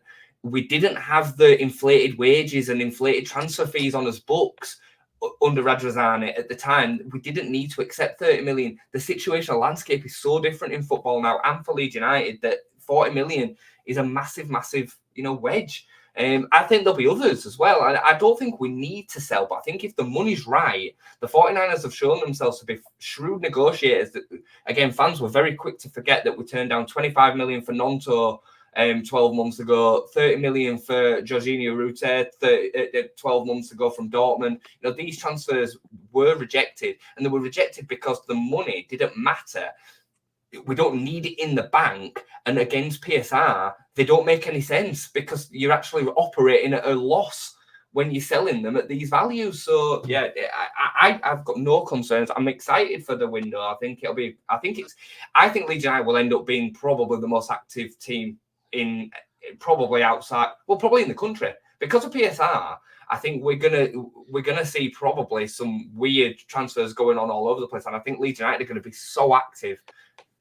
Before I move on with the next kind of question on this, I just want to bring in Stephen Brown, our very own Browner. His couple of comments from him. He says he's absolutely gutted to lose Archie. Don't blame the ownership. It's just a sad fact of modern football that to satisfy these nonsensical rules, you have to sell homegrown gems. He just followed it up as well with saying it hurts more to lose Archie than a Somerville or Nonto. My next question then, Jay, would be if a Somerville or a Nonto were to go and say you got 30 million from Somerville on the last week of the window, in terms of the recruitment side of things from Farker and the recruitment team, would you back them to make the right replacements to get you into that promotion position? Yeah, I mean, we spoke about this the other day, and again, people want to kind of just set fire to the recruitment that happened last year, and I'm still perplexed by it because, with the exception, I would say of a bad loan spell for Jed Spence, who at the time most Leeds fans would have said, yeah, he's probably the best right back in the division. We didn't know how that loan was going to go. It made sense on paper. With the exception of that signing, every other signing was successful. People point to Perot, still scored 15 goals. Double figures, yeah. Yeah, he still scored 15 goals. And again, when we signed him, people were buzzing. He was the second best striker in the division after Gyökeres, who to play Champions League football. So we did everything that we could have wanted. The signing of Ampadu, the signing of Rodon, you know, the squad, Glenn Kamara for £5 million, you know, real top quality Championship signings, signings that equaled us finishing, you know, third in the division with 90 points. So I got nothing but kind of optimism for the deals that we'll end up doing. I think we'll see one marquee signing on top of the Rodon deal now that Archie's gone. I've said it before, I think a Schmodix or something like that will end up coming in, and I think the rest will probably be shrewd recruitment. We've already been talking about seeing Meslier go to Marseille under De Zerbi for 20 million, which I think would be an absolute wonderful deal for Leeds. 20 million quid for Meslier would be unreal business. And Marek Rodek and Hledaki from Ipswich have both been heavily linked as replacements, both on free transfers. The Hledaki situation would be unbelievable, considering the fact that he ended up being number one for Ipswich last season, was fantastic, got promoted. Walton's come back into the side after a year-long injury. He's going to be the number two, and Ipswich are signing a number one. So Hledaki's gone from being number one to third, and not getting a new contract, which is, well, not that they don't want to give him a new contract, but he's saying, well, look, I want to be a number one. So I think a move to a Leeds would be a top move for him, and a top move for us. So if we can make something like that happen and further ease the PSR concerns, I'd be all over that. Yeah, excited for the window, mate. Really excited for the window. We'll just finish this little spiel on Charlie Cresswell. Surprisingly, has turned down and moved to Toulouse now. So he was over there. Yeah, it was over there for signings and contracts this evening, apparently. And he's decided to pull the plug on the deal. It was only for 3.8 million. A lot of Leeds fans are a bit disappointed to see him go for a low amount. Personally, I'm not too fussed. Like, we never want to see a homegrown talent go out, but he never quite seemed to make it, did he? Daniel Pfeiffer doesn't like him. That's the long short of it. He's an old-fashioned centre-back who will put his head on it and put his body in the way, but he's not particularly quick and he's not great with the ball at his feet. So I can understand him not fitting the system. I think he'll still end up leaving. Are we going to say like he sounds like the ideal kind of sign for a top-end Championship side, or even a lower-end, a lower Championship side, or a top League One side? Yeah, I don't imagine that he'll drop down to League One, given some of the interest that we're in him. I think he'll end up in Liga or the Bundesliga, or maybe the top of the Championship. But I think Leeds will be against selling him to another Championship team if they can avoid it. Interesting to see that he's turned down this move. Yeah, in League. But yeah, we'll see. Doesn't fancy France in the summer, eh? I've been to Toulouse. I'd happily go live out there for a year. It's beautiful, yeah. I've managed to be a football manager, and that's about as far as I've ever got to Toulouse. They were in the Europa League last year as well. Yeah. They're a club that are kind of on the way back up, because they've been in League 2 not too long ago. I think it's a really important time for Charlie, because he's now dropped down the pecking order in the 21 setup. You know, he was captain of the under-19s at England. It was first team choice at 21s in front of Taylor Howard-Bellis at one point, and the trajectories just couldn't have gone any different. You know, he's going to be playing Premier League football next season, and Charlie Cresswell can't get a game in the Championship, so it's going to be an interesting one for him. I think he'll move on. I think we'll sign a replacement in that position, to be honest. So that kind of rounds up the EFL for us here on the West Yorkshire Football Show. Lewis, we'll turn to you for a bit of a cast over the non-league scene, really, across from Halifax, obviously Guiseley, Avenue, Farsley Celtic, and the rest. And as mentioned before, across the bottom of the screen are this week's local fixtures for our non-league sides across West Yorkshire between now and next Monday. So if you're fed up of the Euros, which I think, Lewis, I think you're getting there with that, aren't you? Then you can get yourselves out and about to see some local football in the evening instead of sitting in and watching, well, Portugal's versus Slovenia, as is the case tonight. Lewis, the non-league scene, I mean, what's your take on it? What's caught your eye over recent days? I'm just going to mention one thing. James Knowles still going strong at, 41, and has just joined a new club in Tadcaster Albion. Yeah, good on Knowlesy.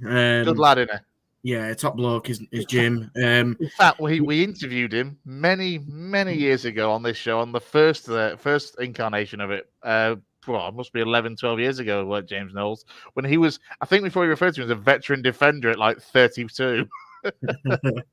Yeah, he's you know what, I'd probably jump back on, to be fair. He's that kind of guy. But yeah, he's got another year in his legs. It'll be interesting how he does, but it's another listen, it's one of those kind of signings that you outside looking in looks a bit odd, but because captain of Emily gets promoted to the Northern Premier League East, and then drops to the Northern Counties Prem Division to Taddy. So listen, it's a good move. I spoke to him actually just before because I knew that he was off to Taddy. It's closer to home. It works better for his family, works better for work commitments, and it just seemed to just add up better for him. So yeah, I mean, wish him all the best. And we all know Taddy's a really nice, well-run club. That's people do have a lot of time for. So yes, he will do well there, and no doubt he'll be wearing another captain's armband, and his track record suggests that he will probably somehow win a silverware. So yeah, good luck to him. But across the region, it's probably been relatively quiet really from last Monday in terms of moves and shakers. In terms of Halifax Town, they did add Will Smith to their squad just, I think, towards beginning of last week, maybe. So yeah, Will Smith, who joined technically from Harrogate. Sorry, mate. The Fresh Prince himself. Yes. Born and raised in West Philadelphia. Yes. Stop it. Anymore, guys, anymore. I feel like for a second then, Lou, I thought you were genuinely that perplexed at what was going on that you had no reference point of the Fresh Prince of Bel-Air. Oh, no, I got it. I'm just waiting for the hat-trick. Come on, boys. The maths equations. Brilliant, yeah, exactly. Yeah.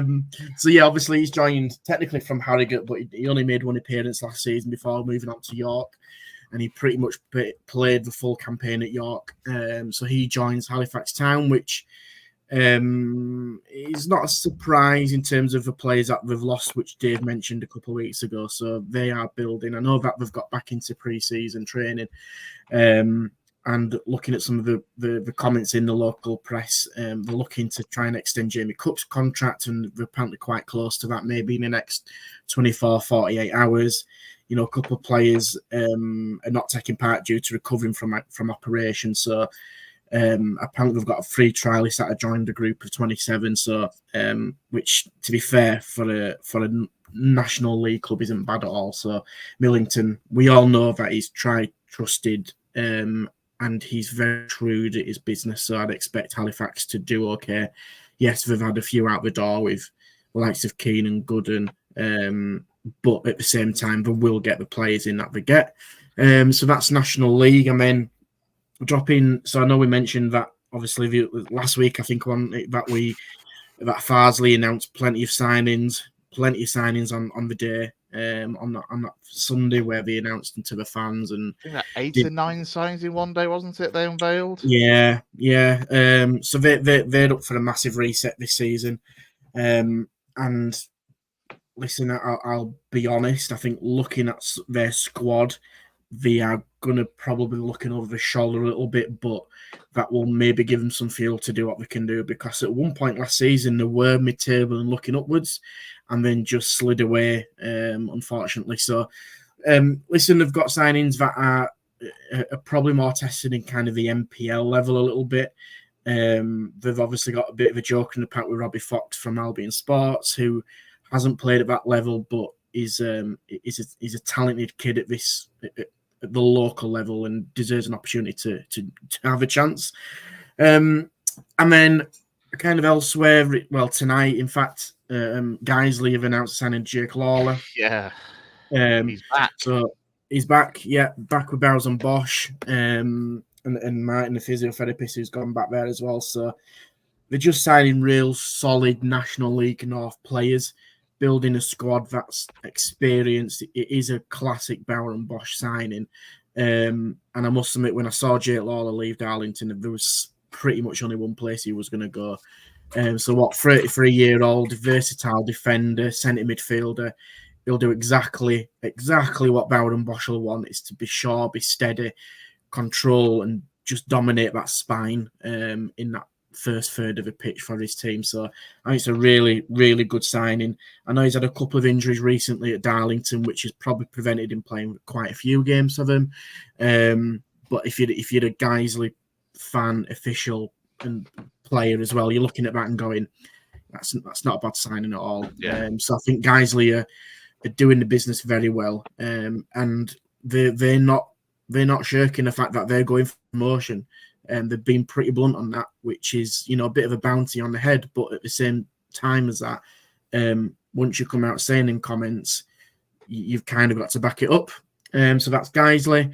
And then you further drop down the list of the Northern Premier League East, which obviously you went to watch Emily against Huddersfield with a few players in there, like Luke Parkin and Mo Kassim, playing for Emily.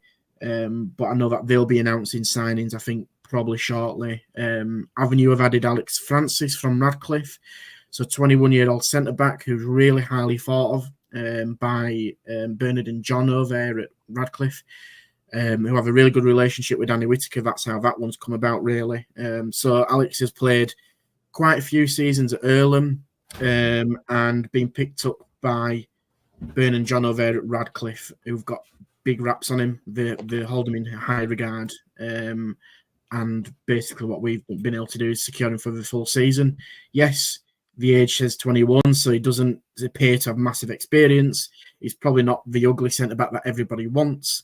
But at the same time, he has enough years in the tank already to know what he's capable of doing. So that team is coming across quite nicely. This evening, Jordan Preston's confirmed he's signed at FC United. So he won't be playing in an Avenue shirt. He's jumped over to the dark side. Are you surprised that he's been able to get that move, but put to an FC United? Is he still going to play at NPL level? I think it's a good move for him. I think after the past season or two, he struggled. After he basically ripped his hamstring away from himself. It was that bad. It was pretty horrific what the injury had, and it took him a long time to recover from that. I think both physically and just in terms of match fitness, to make sure that he was up to speed and up to standard. I think by his own admission, he'll probably admit that he was well off it in terms of coming back from recovery, and probably started to get into his stride. Realistically, probably with 3 months to go of the season, and by then you are battling against relegation and you can't really carry a lot of players. So, listen, I spoke to him when we were there at the Abbey Fest. And he was keen to hopefully see out at Avenue and do a good job. But when opportunity comes like that, and especially the signings that Avenue have made as well, I'm not surprised he's gone. And I think it's probably a mutual decision where, one, he can play at the highest level possible at his age at 29, 30. It's probably without sounding harsh, unless he absolutely hits it off at FC, it's probably his last move to that level. But it also gives Avenue the breathing space of not having an extra wage on the budget that can be spent in better areas of that pitch that needs strengthening, which is definitely going on behind the scenes. We've talked before as well in terms of the recruitment so far for Avenue in particular. There's a lot of forward-thinking strikers, wingers that have come in that, again, it's an area that Avenue aren't going to be struggling in next season. So it makes sense for him to take that move, as you say, up a level for one. And also, given the competition for places that Avenue are having those forward lines, there was no guarantees for him getting that game time that he would have wanted, Nick, really. Yeah, I agree. And I know for a fact Witz likes him, Danny Whitaker, he likes him. And, from early discussions that, he was keen for him to stay because he felt that he had a role to play. But I think, like you say, Chris, when you look at the players that Avenue have signed in them positions, Connor Shanks, Connor Di Maio, Paddy Sykes from Campion, Keelan Swells is in there, James Hanson's in there. You've also got, Miles Labastide, Joe Crosby's coming as well. Yeah. So Ollie when Norman. you look at Ollie Norman as well, massively, probably doesn't play that similar position to Jordan, but at the same time, it is in that forward line that Jordan would be occupying. So, listen, it's I think he would have found it. I think he'd have probably started under Witz, but I don't think it's necessarily a bad move for the club to maybe just start afresh and for Jordan to start afresh and just move on to somewhere different, a new challenge for him. But like I say, I think from the perspective as we're talking earlier about kind of, moves and shakers and money and freeing up players and budgets and all that kind of stuff, it allows Avenue a bit more breathing space of getting a centre back or a centre midfield in. Ironically, left back is a little bit of an issue that's being looked at as well. So it opens the door. West Yorkshire. Yeah, it does. But you know what? And I think I'll be honest, kind of helping with scouting at that lower level. And I know Jay's kind of been involved in that recently as well. That there is quite a shortage of real experienced centre backs that you can hang your hat on. Ironically, talking about right at the beginning, there isn't a James Knowles-esque kind of player that's 28, 29, 30, 31 that is that desired target person that a lot of clubs are looking for in this region. That the players that fit that criteria are more based at the moment in the northwest and kind of the Liverpool area, which the scouting's kind net has been cast a little bit further to try and look at players like that, because in West Yorkshire at the moment we're not really blessed in that department. What we're blessed with, ironically, is those quick dynamic wingers and the old school strikers. There seems to be an imbalance there. But listen, there's a lot of work going on. Spoke to Danny Whitaker actually this evening just before we came on air, and they're still working really hard to get some players over the line. And those players that I mentioned would make a massive difference. But at the same point, it is all about going back to Downs' point about Huddersfield and the recruitment team and convincing that the club is the right way to go. This is the right club for you to do what you need to do, whether it's this year, 2 years, 3 years, a little bit different than non-league. But at the same point, you've got to be that attractive proposition. And we're already seeing after not a quiet 2-3 weeks, probably in kind of that scouting area, that it's pre-season started and it's starting to open up a little bit already in the first week or two of pre-season, where players are getting a little bit of itchy feet because they haven't been training somewhere, or they're now looking at maybe moving on because it's now the 1st of July when you actually sign on the dotted line. So, there's still a little bit of wriggle room for a lot of clubs in there. But it's fascinating. And I think what you'll see is probably more so in non-league and probably AFL. You'll probably see quite a bit of movement, I'd say, in the next week or two, just because now we're into July and things will... There's certain teams that will definitely announce things now, whereas I think the EFL, the transfer windows and all that is completely, it's a completely different stratosphere to non-league. What you'll see is now friendlies are getting up and running, trialists are trying to prove something, and there'll be a snowball effect that will drip down to those levels. In terms of the rest of the NPL East, you're looking at the likes of Gareth, of course, who've gone up, and Oxford United and Liversidge. Any big words coming out from those? A little bit quiet from Sedge from what announcing retained 3-4 weeks ago.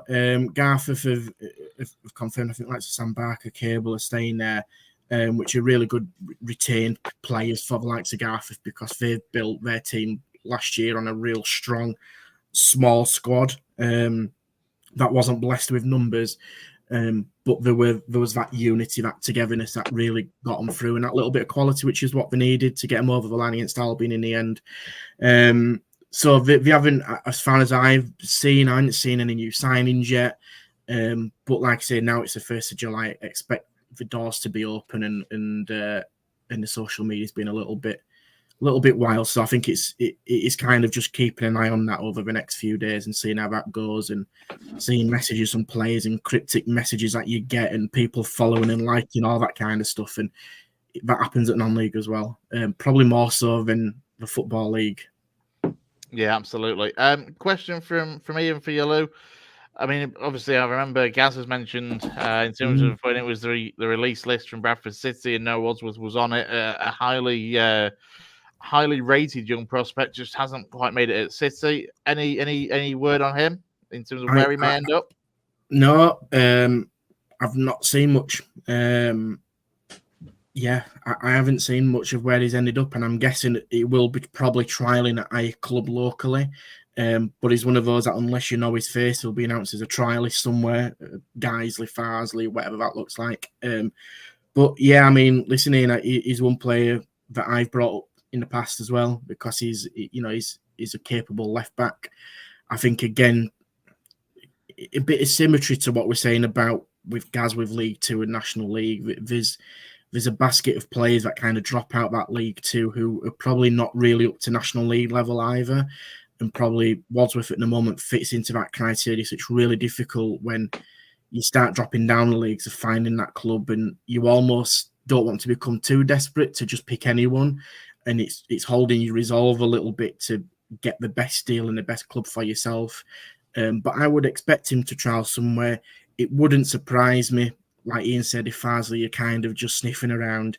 And it wouldn't surprise me for like Geisley and other teams are sniffing around. But I think it would be a big jump for him to go down to the East. But never say never, because I'm guessing a kid at his age just needs to play football. He just needs to play games and get himself back into the routine of playing 90 minutes and back into men's football. But I think dropping from potentially you're saying League Two and National League North, where he was last year, down to a kind of Northern Premier League East and North East counties is quite a jump and probably a bit too much for him. He obviously did really well at Farsley as well, didn't he, Lou? So he got called back to Bradford. He was very, very close to getting a new contract at Bradford. So yeah, I see what you say. You'd imagine him trying at Geisley, Farsley, wouldn't you? Somewhere like that. Yeah, and see where he goes from there.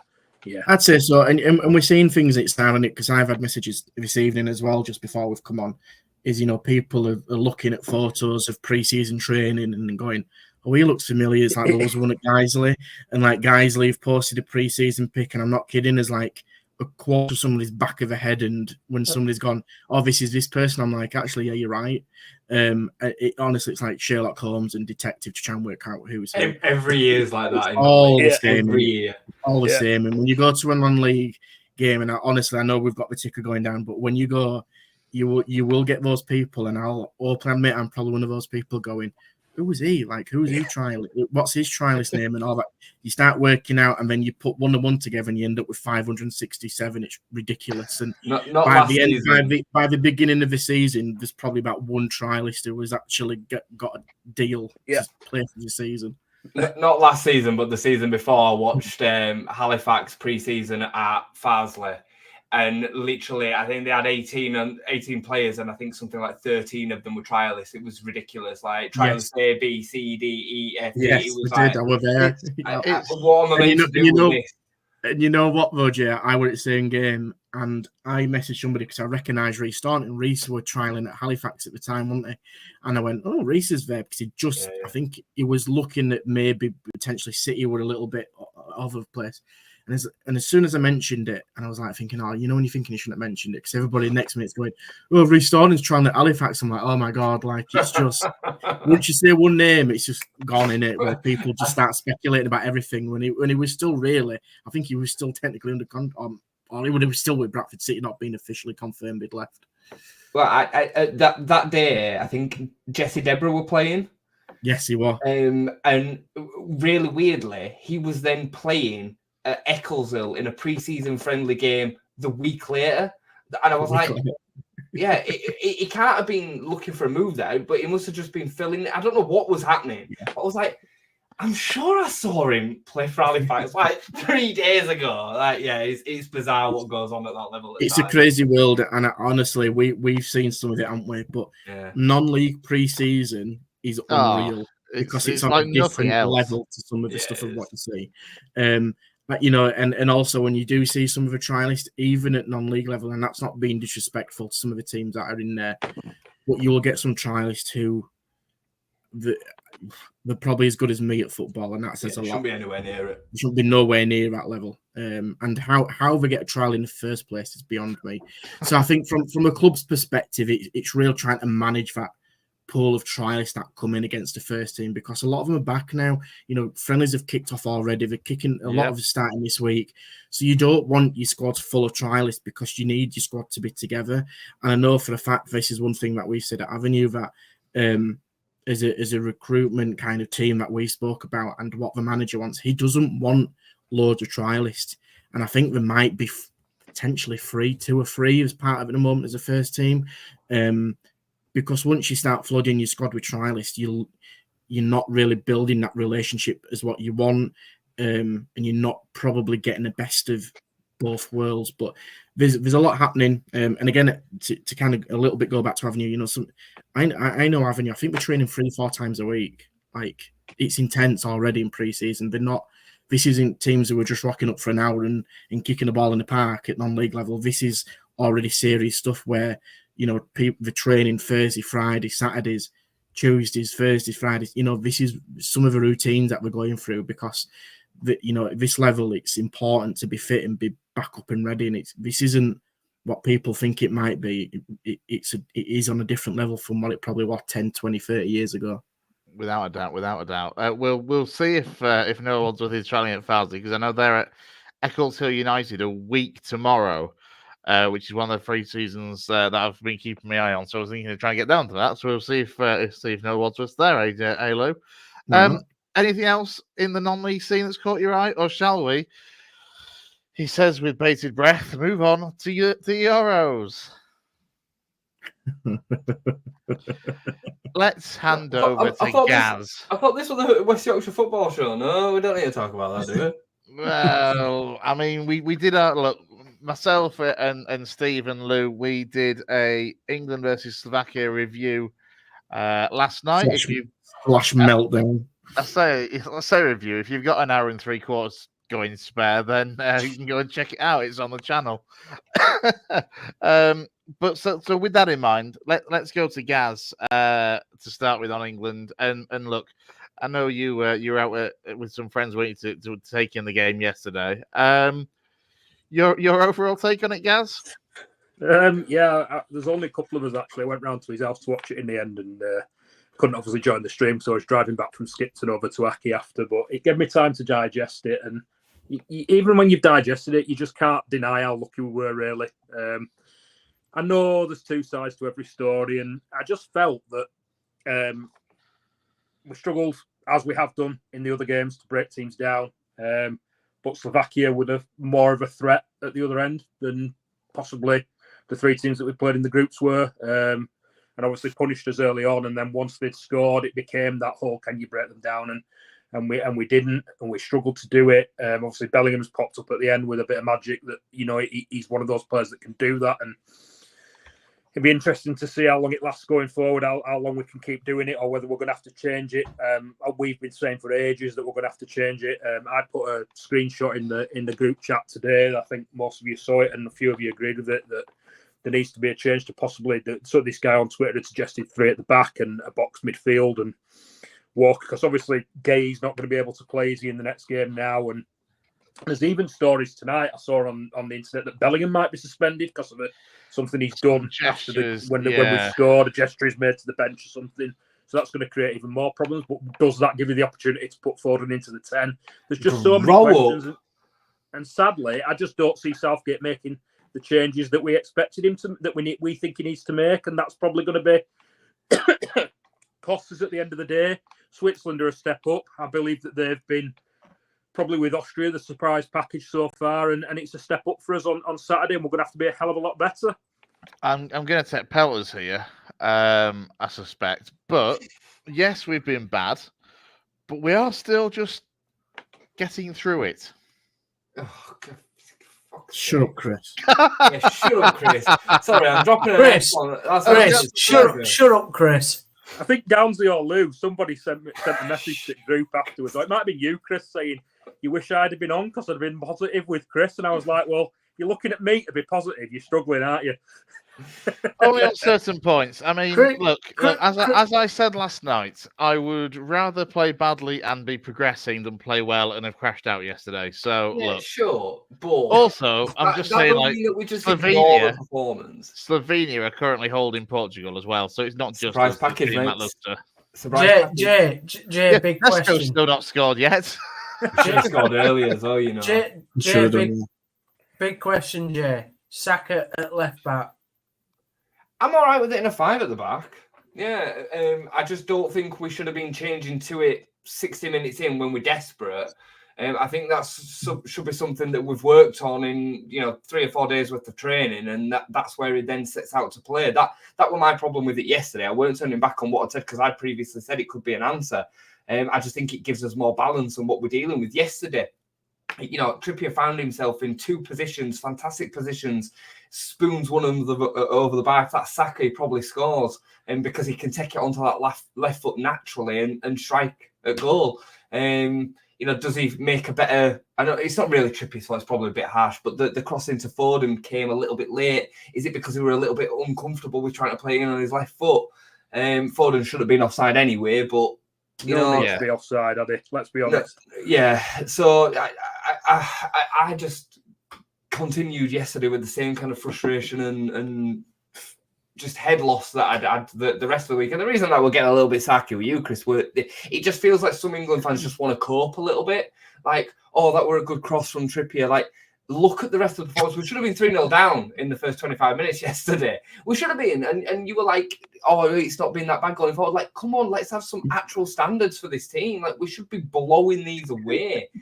That was kind of my grievance with the take on yesterday. It was the Trippier cross that made you lost your head on it. Let's be fair. It was Chris's. Well, that were a good cross. Like, so what? Like, he's a professional footballer. He should be able to. I can't believe a professional footballer playing at international level can't or refuses to kick the ball with their left foot. It blows my mind that they literally practice every day on a pitch.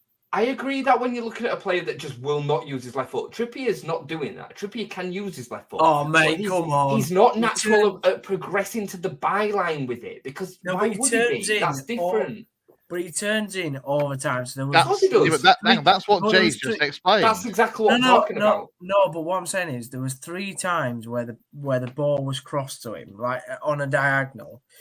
And every time, instead of him going and having a go on his left foot, whether it's crap or not, he just refused it, and he thought, "I'll just turn inside and pass it back." That's more than just refusing to use your left foot, though. Like we've all seen, I forget who it was the other. Gakpo it was. Cody Gakpo the other day for the Netherlands. He literally had opportunities to just swing a left foot at it, but he would refuse. He'd always force it back on his right foot, even though he had a clear strike at goal. That's having a 1-star weak foot, and you're just like, no, I'm only using this foot ever. Trippier will play a 10, 15-yard pass with his left foot, but what he won't do and what he would never do as a right-footed player is run to the byline with it. I wouldn't do that. I've got an okay left foot. I would not run to the byline and try and cross the ball in with my left foot because the quality would be so poor, it'd get cleared. Like, you're just giving the ball back for the sake of giving the ball back. That hamstrings us so much with our ability to attack down the left-hand side. And that's side. why we should have taken a bloody left back. Which is what we've been saying for the whole tournament. That's not Trippier's fault. No, I'm not blaming. I'm not blaming Trippier, by the way. I am jumping all over this for a second, and this is why Saka at left back isn't a bad option. Right, carry on.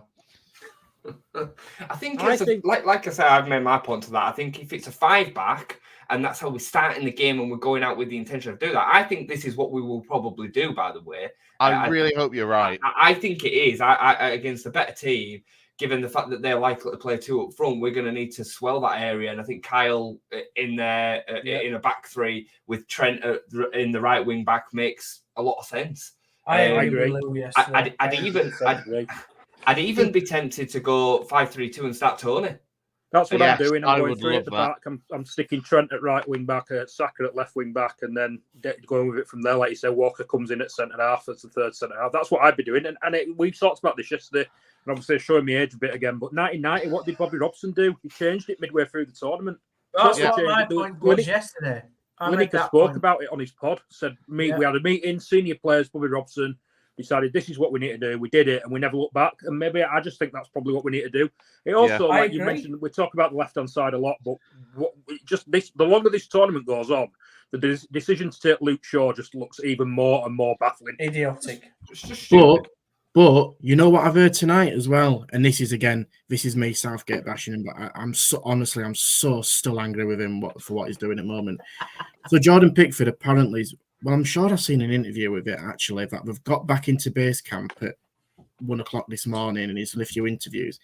Apparently Shaw's ready to go. Shaw were ready to come on. Well, that just shows you even more that Southgate's completely lost it. Wait, hang on. So he was ready to come on, to replace Trippier yesterday? Yeah. We had this discussion though yesterday, and I still think what he did is a more positive move than swapping bonkers. Chippy for Shaw. Take that away, right? You've got Luke Shaw on the bench, who is a recognised left back, who's ready to go. No, listen, and you still don't play him. Exactly. Right, exactly. I agree with from the off. I would say fair. Like I would start him over Trippier if he's ready to go. But from the way that the game was going yesterday, and the fact that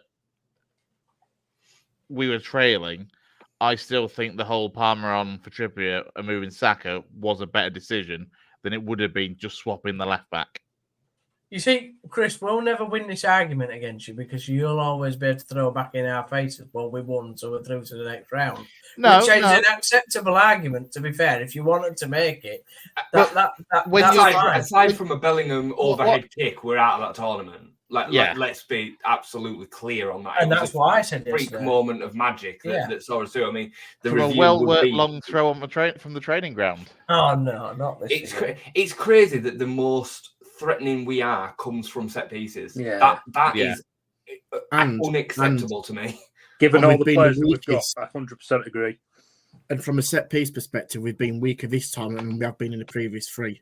Yeah, we have. That's always been a strong point, though. Like especially when we had Maguire and Stones in 2018, we've always been good from set pieces. But it's just that is currently our strongest point, but still weaker than previous. I agree on that. I think he'll go for a 5 against Switzerland because I think we're having a 4 against their 3 is scary, and I think even that will scare Gareth out of his mind. I think he'll play Konza instead of Trent because I think he trusts Konza at that right side or right wing back more than Trent. Lou, I think he'll have to play Konza at centre back. That's going to be the problem. I do as well. Yeah. So you think he'll play Walker at right wing back? No, I think he'll play Walker, Stones, and Konza because Gay is suspended. I don't think he's going to have a choice. I think Trent will end up playing right back. I mean, is that less? I mean, that's probably for me. I think that's less interference than it would be to have Walker at right wing back and then change 2 of your centre halves from the previous sides and go Konsa, Stones, Gomez. I personally would put Walker at right centre half. He's done it before as well. He's played there for England before as a right side centre half. And he's also got the pace at the back as well. Focusing on the fact that Mbolo's no slouch, Vargas is lightning. I'm putting Walker in at right centre back. To be honest, I know I'm biased, but I'm putting. He won't do it because I believe everything you read that says he prefers Konsa to Gomez, but I'd be sticking Gomez in at left-sided centre half and obviously Stones in the middle. But I believe it'll be Konsa, Stones, Walker with Trent at right wing back. What we're laughing at? Why are you getting thumbs down next to your head? You're getting like a thumbs down next to your head whenever you're speaking about formation. What is that? I don't know. But every time you're talking about England, it's just going like this. Next to you. I genuinely haven't seen that. No, I haven't seen that either. I saw it, but I didn't know what it was. Is it like to me? It's not. It's not us. No, it's not us. It's not us. It's bizarre. I think that the thing with Switzerland is right that they are going to be the best team that we've played. I agree, Jay, that I think Southgate will be scared of the 3 Switzerland attackers. But if he's going to play Walker at right centre back, he's got to be switched on. Because I made the point yesterday, and I don't know if you watched it, Jay or Gaz, but basically, you watch Switzerland in every game, and the 3 that play at the top, they're very interchangeable and movable, and they've got a flow to them. And if our centre backs are not on that, like they're not concentrating, they can get in behind us so easily, and that's they're going to muller us. They're going to muller us if we play anything like what we've played through this. If we play anything like what they've played throughout this competition, last night, any of the group games, they're gonna muller us. I use that word in the group chat. It's a good word, isn't it? They're gonna muller us. Do we think that now Jay's using it? Let's use it. Do we think that Bellingham will? I haven't seen this story about him being suspended. I mean, I don't think he's suspended. I'd be surprised.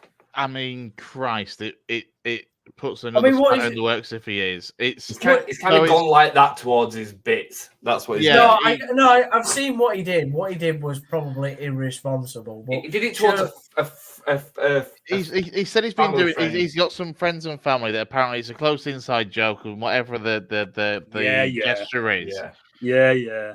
But Yeah, we've I heard mean, that to be fair, I'll be honest. I looked at a gesture and I don't even really see how it could be.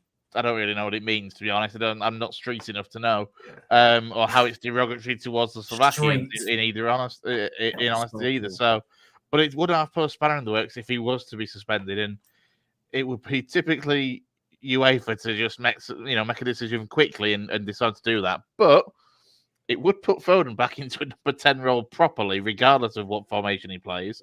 Or if it was that three at the back, I'd be quite happy with Foden in behind. I mean, it's never going to happen, but two up front in Kane and Tony. But look, you imagine if that happens. Just imagine if that happens. I wish somebody else would make the decision quicker as well. Jeez. Just imagine if that happens. Bellingham suspended, and he still puts Foden out on the left, and he puts Gallagher in number 10 position. It wouldn't be Gallagher, would it? It'd be No, but Chris, just imagine if it happened. The amount of swearing going on social media. I just think it's because we ain't got Calvin. Don't get me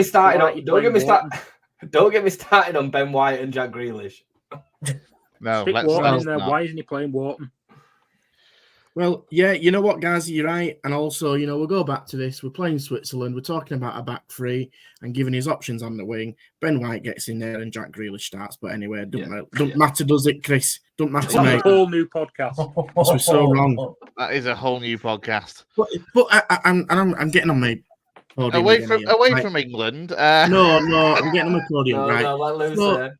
How many times have we said this? And I know we said this last night, so for those who were still watching again tonight, fair play. But how many times have we said it during Southgate's tenure that he's not even being reactive to a situation, which we want people and managers and leaders to be proactive, right? And some managers are reactive. I don't even think he's reactive. Like, we're speaking about this to the point yesterday where he's made one sub because Trippier got injured.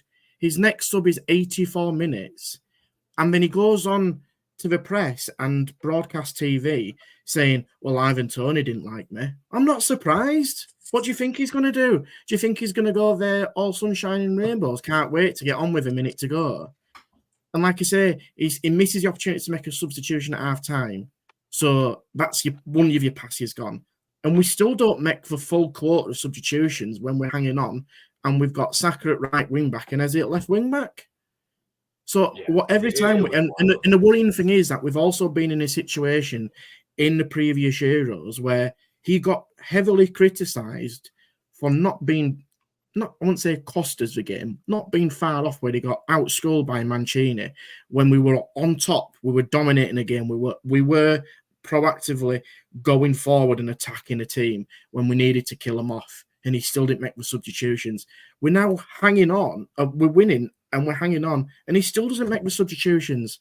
So we're seeing the two separate scenarios and he's still coming to the same outcome where he's not changing things quick enough to affect the game. Last night, and I still stand by this, we got incredibly lucky.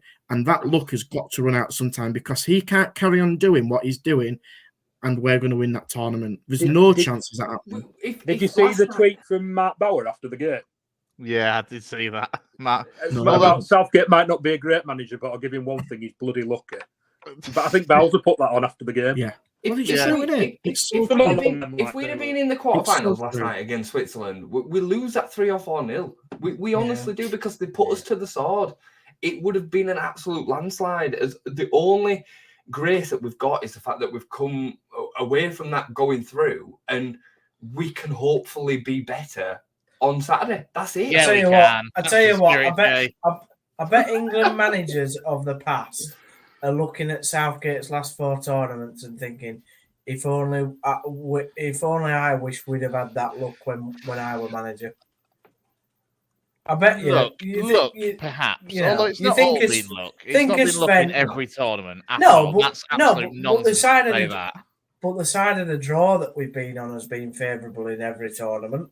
Yeah, but you can only beat what's in front of you. Like, Yeah, at I the know, end of but the day, I ain't all got- I'm saying That's all not I'm a saying luck is, thing, is it? Like, that's just how the draws happen. yeah.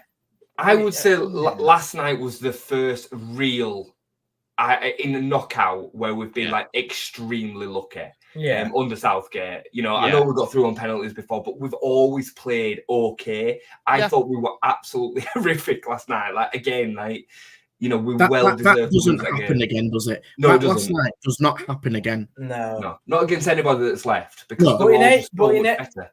In 8 years, I know what you're saying, Jay, that we can only beat what's in front of us, but in 8 years, we've only come up against one big head in France. We played Germany as Really? well. We've played Yeah, Germany. but it was a poor German side, and It was. and even the Germans said it was a poor German side. It was. You know, it was. I know we played Italy in the final, but even the Italians were saying it's not a stellar Italian side. So Damn sight better really, than what they've got now. Jesus Well, Christ. they beat yeah, us as well. obviously, So. yeah. But my point is that we've only played maybe two big heads, Italy and France, that have been on the game. You look at the tournaments we've had before, what Sven was manager, going out to an amazing Brazil side, quality Portuguese side, whatever. I bet Sven's sitting there and thinking, bloody hell, I wish I'd have had these draws. He also had probably the best team we've ever had. I don't think that. I think this team. There was a debate on Here we go. Talk Sport yesterday, and they were saying, is this squad at the moment that we've got more naturally better than the golden generation because of its fluidity and how we can all interchange positions and the more dynamic? And I would agree with that. I would agree with that. It's a different generation. I- That team was It's more dynamic though. It's not. Myself and some friends put together. They're a more together, more harmonised group. But I think when you why look is at it not the more players- dynamic then? Rooney, Owen, Gerrard, Gerrard, Lampard, Ashley Cole, Ferdinand, Yeah. Teddy at the back. This is a whole. I mean, to be fair, this is probably something we should have done before the start of this tournament, because whenever we go out doing it afterwards seems a little bit pointless. But me and my friend, one of the group chats that I'm in, we basically put together what we would pick in terms of a starting 11 combined of this and that golden generation. And honestly, it's just insane the talent that we've had at both times. But I think that if the team that lost to Brazil 2002, if you take Kyle Walker and swap him for Danny Mills, that's the best England 11 I think we've ever had. I genuinely would say it's that easy to do, because that team was a freak. Who started on the left in that occasion with Scholes?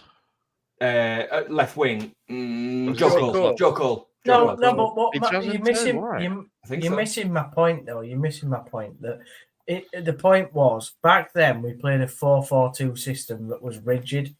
That was a football at the time. Yeah, that was football. I know. Though. That's not just. I know. What I'm saying though is, in this system that we play at the moment, yes, it's crap how we're playing, but like we've said, you can put Saka at left back, you can put Cole Palmer anywhere across the street. Phil Foden can play in 3 or 4 positions. Jude Bellingham can virtually play anywhere by a goalkeeper. I think the dynamism of this team. I'm not saying his quality is better, but he's different, and he's maybe on a par. So I've just got up that side from 2002. I know we're digressing massively. I know we are. It wasn't Joe Cole. I thought it could have been, but it wasn't. So the team that played Brazil on that day: David Seaman, Danny Mills, Sol Campbell, Rio Ferdinand, and Ashley Cole were the backline and keeper. Then Beckham, Scholes, Butt, and Trevor Sinclair, and then Owen and Heskey up front. I mean, I'm just going to say that, PJ. It wasn't Joe Cole. It was the midfield on that occasion was Beckham, Scholes, Nicky Butt, and Trevor Sinclair behind Owen and Heskey. Yeah, but Trevor Sinclair was a top player. Yeah, not as good as what we've got now. It doesn't matter. We're rubbish anyway. Yeah. I could talk about this all night, but that England team that lost to Brazil was absolutely unbelievable. It had Owen arguably at his maybe peak. not his peak, but maybe just over it. Rooney, was unbelievable. Gerrard, I think 04-06 were better when we had Lampard and Gerrard, but obviously we just couldn't get the best out of them, could we?